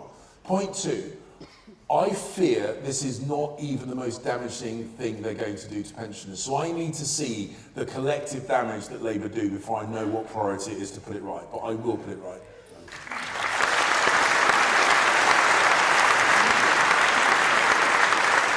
Will you scrap Labour's ban on grammar schools? Yes, absolutely. Absolutely. But you didn't in 14 years of being in power, did you? So I don't know why that was. So Graham Brady had a conservative friends of grammar school, conservative friends of grammar school. I went to a private school, which used to be a grammar school. My uncles went to the school I went to for free as grammar school boys. But by the time I was old enough to go to school, it was a fee-paying school. And because my parents could only afford one set of school fees, I am an only child. Genuinely, that's the sacrifice. That's the sacrifice my parents made to pay for my education. Families should not have to decide family planning based on the cost of educating their children if their children are talented, bright and hardworking. Grammar schools liberate, and we should support liberation.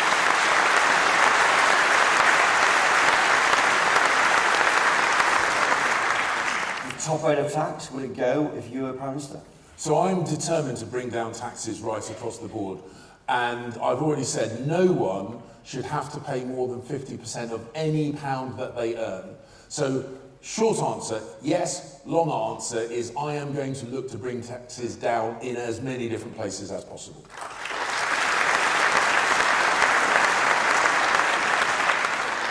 And the BBC licence fee, is that safe under you? Would it change? Would it be It's going. I tell you, and I said this when I was first elected. I had a delegation from the BBC come along to me and say, when I was in UMP, and they did the usual thing, because of the unique way the BBC is funded.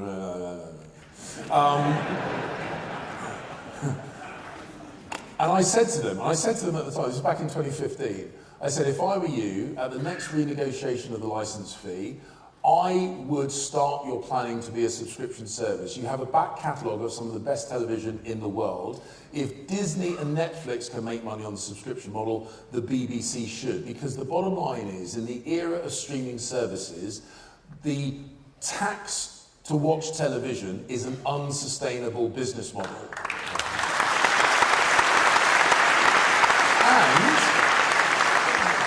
And that back catalogue of content that we have already paid for, why don't we make sure that when China obsesses about Peppa Pig, apparently Peppa Pig is very popular in China, and other content, that they pay for it rather than demanding that we pay for it all over again. And some very, very quick, lighter ones. Donald Trump or Kamala Harris? Who's your favourite for who you back for? Look, I have worked with both administrations. I intend to be the leader of the Conservative Party, then Prime Minister. Prime Minister has to work with the people, the person that the US people choose to be their president. That is what I would do, so I'm not going to pick favourites.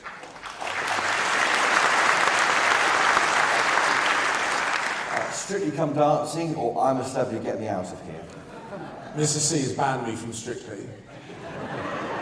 So I'm going to have to eat kangaroos' testicles.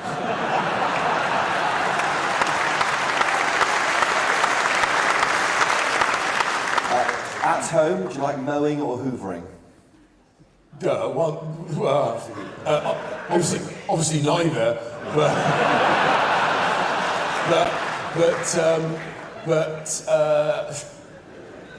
I know this is a bit of a silly one. I call it vacuum in the garden. So mowing the lawn. Boris Johnson or David Cameron? Depends who's paying. So if either of them are going to pay, I'll have a drink with whoever goes to the bar first. Which of your colleagues would you like to see in The Traitors on the BBC? No, they're all great people. They're all wonderful people. By the way, if you go to my merch store, pick up one of the water bottles that says no leaks.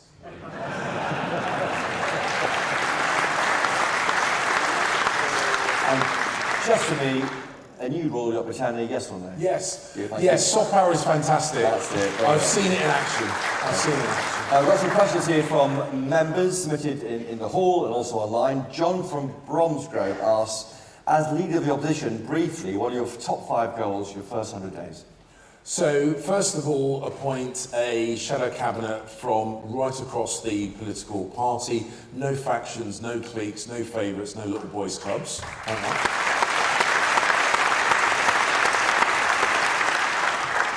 I'm sure, I suspect every single one of the leadership candidates says no parachuted in parliamentary candidates to associations. If we want that to be true, we need to get on with selecting candidates. So we need to select about 300 candidates in 18 months. So the next job is getting on with candidate selection right from the get-go. We do need a big shake-up of CCHQ. I've been party chairman. I know what works, I know what doesn't, I know what needs fixing. That's that one. Secondly, we need to start selling Conservative values again. Every single day, at every single level, Town Hall, City Hall, Mayoralty, Police and Crime Commissioners, Holyrood, Cardiff Bay, absolutely everywhere. So getting the whole team together, councillors, police and crime commissioners, MSPs, members of the Senate, all together, whether physically or online, and actually start coming together again as a party. Job 4.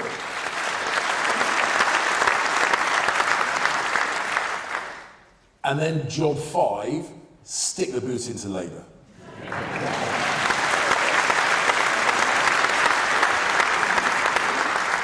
Stephen from the East Midlands says, how do you propose to bring together the 2 wings of the party? And where are you on those wings? So the whole point of being a leader that unifies the party is that I can metaphorically put my arm around, the staunchest of cornerstone social conservatives and the most liberal wing of our Conservative Party, because we are all one team. We are all one team.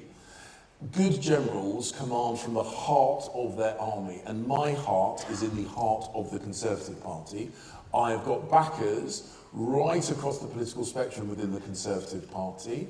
People all have a right to say what they believe and have that debate, but ultimately we are one team, we're one clan, we're one family, and we should look to find what unites us rather than what divides us. So that's what I do, and I don't define myself as any part of the party, except after November the 2nd in that leadership position.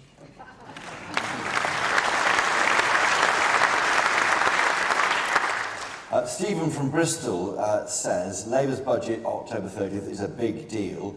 If you were leader, how would you respond to it? Well, the first thing, I think that the new leader should be given the opportunity to respond to it. So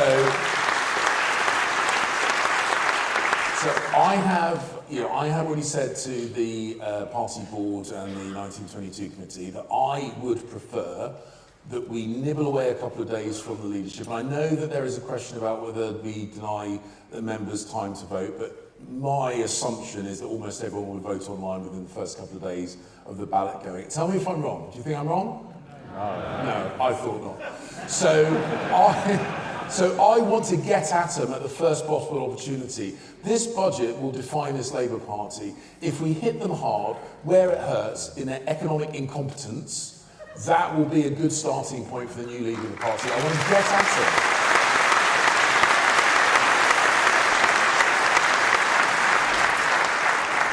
it. So next Thursday, if you're on the final 2, you'll be seeing Richard Fuller demanding that to happen. I think when I'm in the final 2 is the word you're looking for. Okay, good. William from Edinburgh is concerned about NIMBYs. He says that this party relies on a lot of older people to vote for it, because if you saw the election, average age being a Tory is 64 years old now. How will you become the party of house building when so many members are against it in the area? No, so people in this party who are great protectors of the countryside and great protectors of our wildlife don't say no to building, they say no to building in the wrong place. We can build. This is a fantastic city, Andy Street did a huge job, a really successful job getting homes built in this city, something that Labour completely failed to do in London. We should be building in our cities. We should be making sure that we build beautiful homes that people want to live in for generations and generations to come, not vile, ugly grey tower blocks that need to be ripped down a couple of decades later.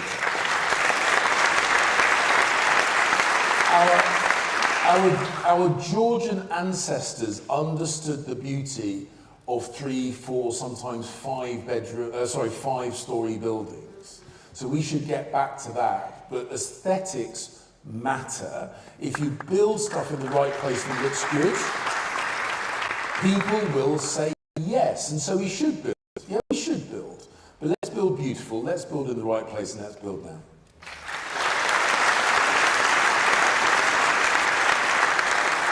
So not on the Greenbelt. There's no need to go anywhere near the Greenbelt. And I'll give you an example. One of the proposals that I put forward, and I'm not giving away everything, but one of the proposals that I put forward is scrapping stamp duty on residential property sales. The reason for that, so the house I grew up in, our next door neighbours, their children moved out 35 years ago. And there are now an empty nester couple living in a 4, possibly even 5-bedroom detached family house. For 35 years, there are 4 unused bedrooms in that house. And they are locked into it because of the cost of stamp duty. If they were able to downsize, they would free up more movement in the housing market. Younger people would be able to get on the housing ladder. There would be much more money pumped through the economy, because what's the first thing you do when you move? You buy some new white goods, you get the painter decorators in, you get the builders in, you spend money in your local economy. Through our taxes, we have stifled the natural flow of money through the economy. We should remove that tax, pump prime the economy, get that house back in the market.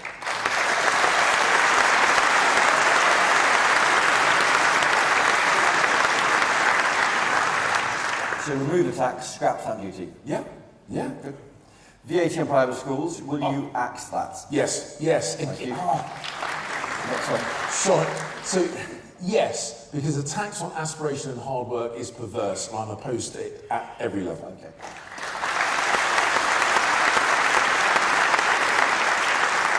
That was Roder from Congleton asking that question. Next question. Richard from Warwickshire says, Ed Miliband is not issuing new drilling licences in the North Sea.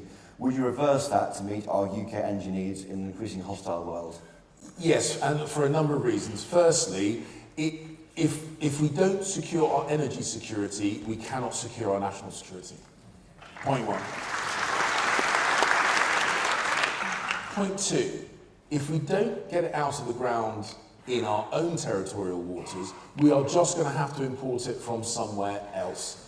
And that is less environmentally sound than doing it domestically. And then it takes me back to the first point I made. It makes us more vulnerable, and I will always prioritise national security.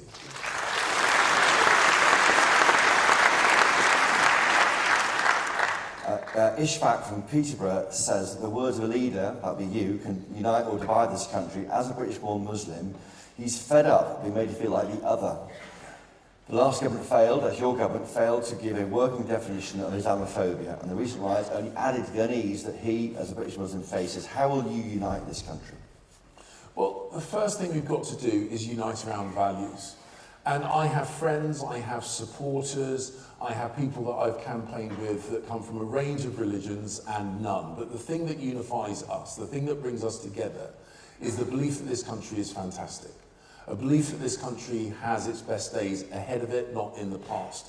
A belief that this country will reward the people who love it and work on its behalf and protect itself from people that would do us harm.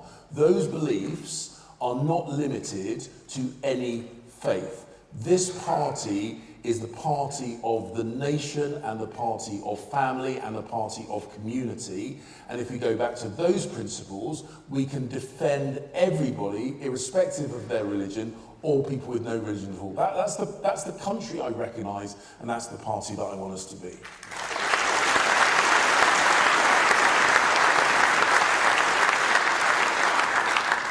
Does your party have an Islamophobia problem? Well, I was discussing this with my former Muslim Chancellor friend Sajid Jaffet. Well, he might. And but I haven't finished yet. I then went on to discuss it with the former chairman of the Conservative Party, Nadeem Sahawi. I haven't finished it. And you get my point. The point is, this party promotes on merit, irrespective of your colour, irrespective of your gender, irrespective of your age, and I'm incredibly proud of that.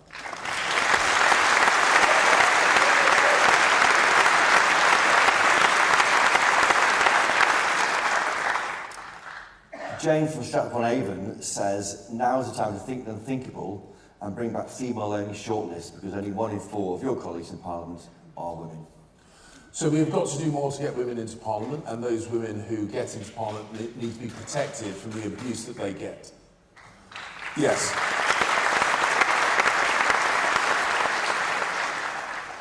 So Jane, we've never had all women shortlists, and it would be wrong to do so. I once made it very clear. When I think John Bercow, remember him? Yeah. He floated the idea of all ethnic shortlists, and I said at the time, and I wasn't a candidate yet, I was still waiting to be selected, or hoping to be selected, I would never apply for an all ethnic shortlist. Ever.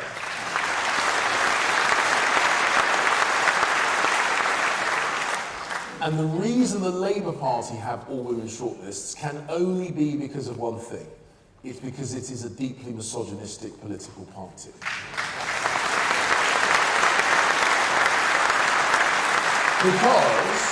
Because, and I'll finish on this point, Chris, because then we need to move on, because the only explanation is that either, one of two explanations, either you believe the members of your party will not select a woman on merit, which is a deeply misogynistic point of view, or you believe that they would promote on merit that no women are good enough. Again, a deeply misogynistic point of view. So the only explanation is it's a sexist political party. We are not. We don't need to do that.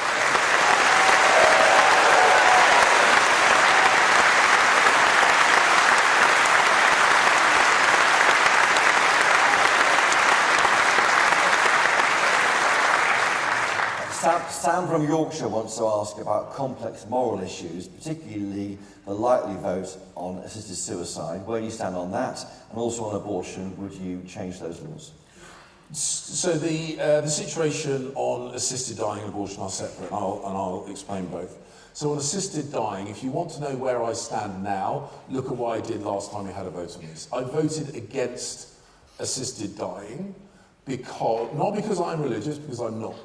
It's not a religious point of view, but I know that it is the thin end of the wedge, and I know that people have seen loved ones suffer, and of course it is natural to want to ease their suffering. But we also know that many, particularly older people, hate the idea that they are a burden on their family or their society, and I do not want someone killing themselves or being killed because they feel guilty that they are a burden. They are not a burden. They have been a contributor to society through their life. We owe them a debt of gratitude, not a poison pill.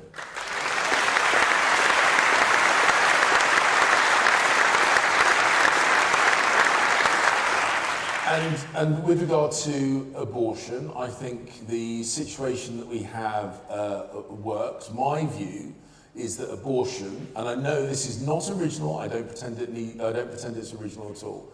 Abortion should be legal, safe, and rare.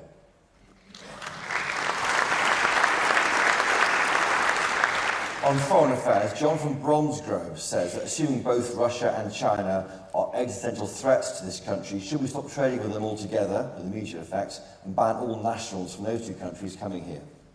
Well, I have been Foreign Secretary, and you need to recognise that in circumstances like this, there are really challenging, complicated and nuanced arguments.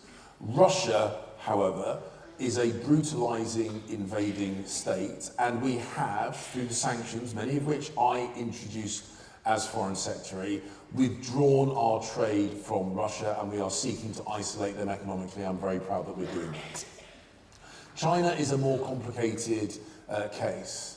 So we do trade with China, as does every other country in the world, including some of our closest allies, the United States of America, Australia, New Zealand, and others. But when I went to Beijing, I sat down with the Chinese foreign minister, I looked him in the eye, and I made it absolutely clear that Chinese molestation of Chinese nationals here in the UK was unacceptable and must not stop.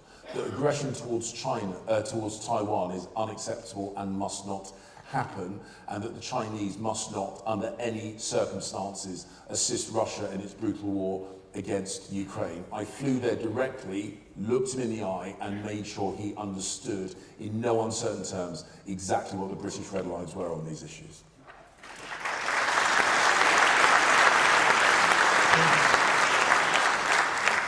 On Brexit, Gordon from London says, all four of the candidates, including you, voted for Theresa May's disastrous deal, in his words. Why should members who voted for Brexit believe you'll pursue and defend their sovereignty? Well, as I say, I voted and campaigned for Brexit right from the get-go. I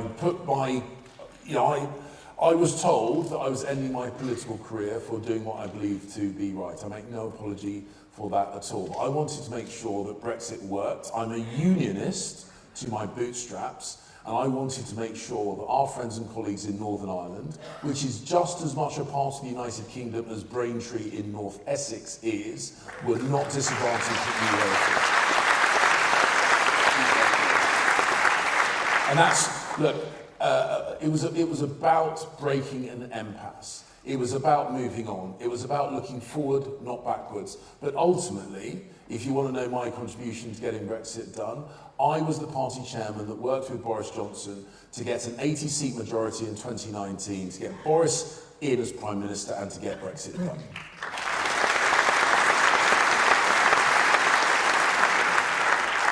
On the Middle East, William from Scotland says, should we be a better friend to the political representatives of the Palestinians or the Israelis? If so, why?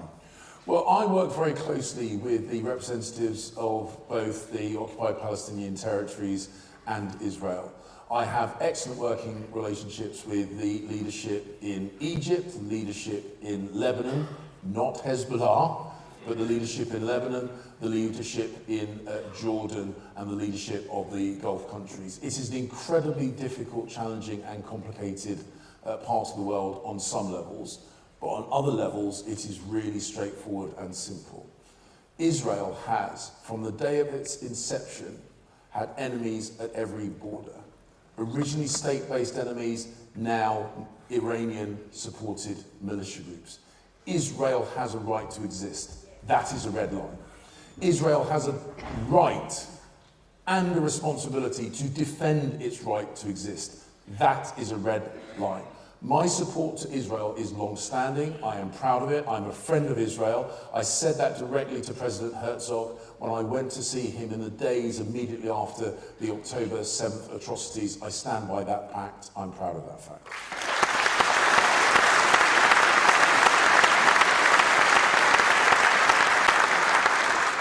Would you wear a hoodie saying Hamas are terrorists? Well, I think it was Margaret Thatcher who said you don't need to wear a T-shirt to show what your principles are. There we go. Okay. William from Scotland has a question about Ukraine. He's worried that we're being drawn into a conflict which may cost lives, British lives. What's your position on Ukraine? Are we going to stand full square forever by them? Yes. Yes. And I tell you why. I tell you why. Because when I met President Zelensky in Kyiv, in a building with no lights, buttressed by sandbags, in the depths of winter, whilst Russia was systematically targeting civilian infrastructure, including their power generation facilities, I looked him in the eye and I said, the British people will never abandon you, and I don't break promises.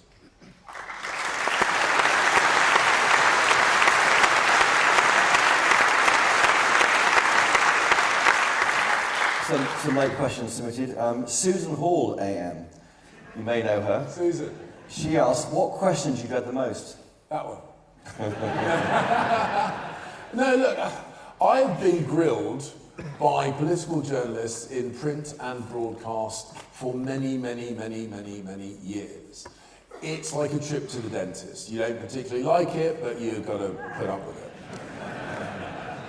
And I've practiced it. I like to think I'm fairly good at it. It's not that I always get it right, but it is a byproduct of experience. I am the most experienced person running, and if we're going to hit the ground running from day one, and we must, experience matters, which is why, ladies and gentlemen, you should vote for me.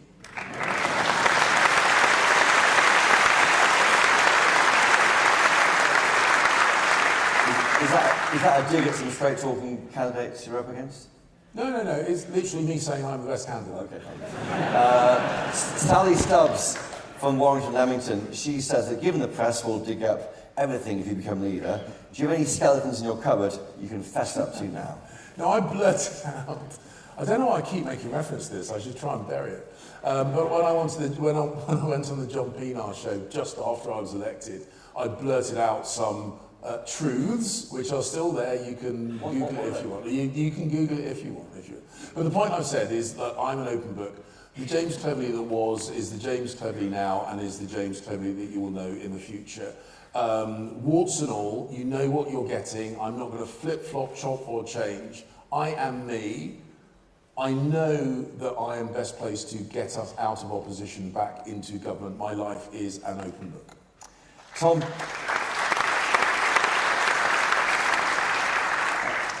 from Guildford says, have you ever leaked information to the press? Was it ever justified? No, and I don't have to answer the second bit of the question. Okay. As I say, what a shame. Bottles are available on my stand with the word no leaks. John Davis from Huntington, he asked, do you support capping child allowance at 2 as the number of children is a lifestyle choice, not a taxpayer issue?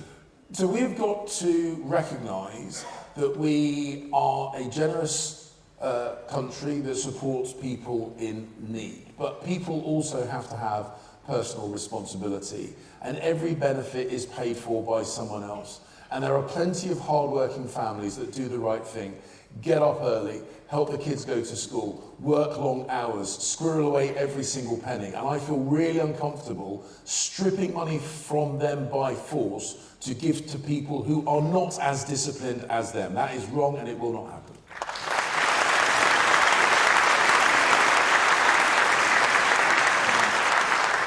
Eileen Gallagher from Islington North. Yes, exactly. Do you think it's right that LGBT plus groups like Stonewall get unfettered access to schools and other government institutions? So I said yesterday in an interview, we've got to recognise that adults have a responsibility to children. Children are developing. It's the definition of what being a child is.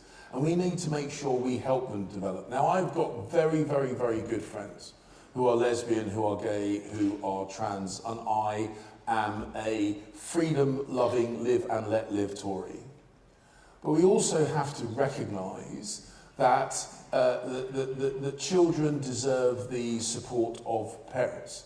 We shouldn't imply that charity groups are inherently seeking to do harm, because generally they are not. But we also need to make sure that we support children as they balance their thought, particularly as they go through puberty. I know it's not quite the question that was asked. I am a little bit uncomfortable, perhaps, where there are permanent, life-changing decisions that are made by children going through puberty. I'm naturally uncomfortable with that. But we should be balanced, we should be thoughtful, we should take our responsibility to children seriously, but we also shouldn't vilify minority groups. And I know that is a little bit more of a nuanced and balanced answer that some might desire, but it happens to be what I believe.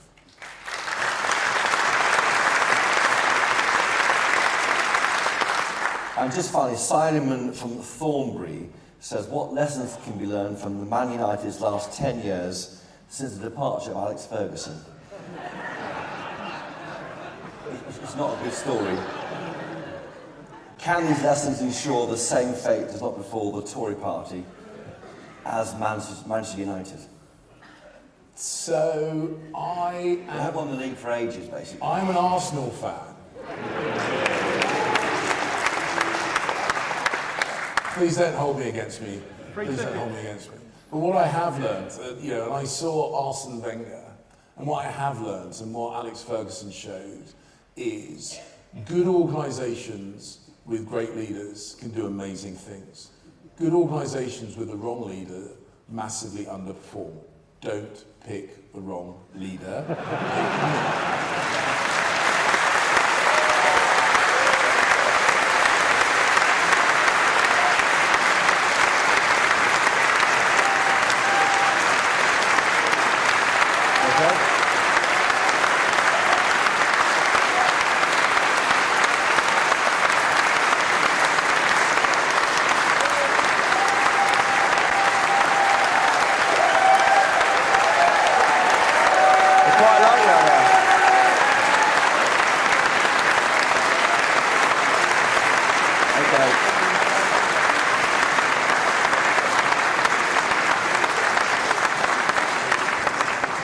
James Cleverly, thank you. And that's it.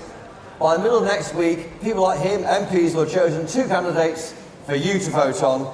Best of luck. Make a date for your diaries. GB News is holding the first TV debate or event with them on October the 17th. As that's it from me. Goodbye.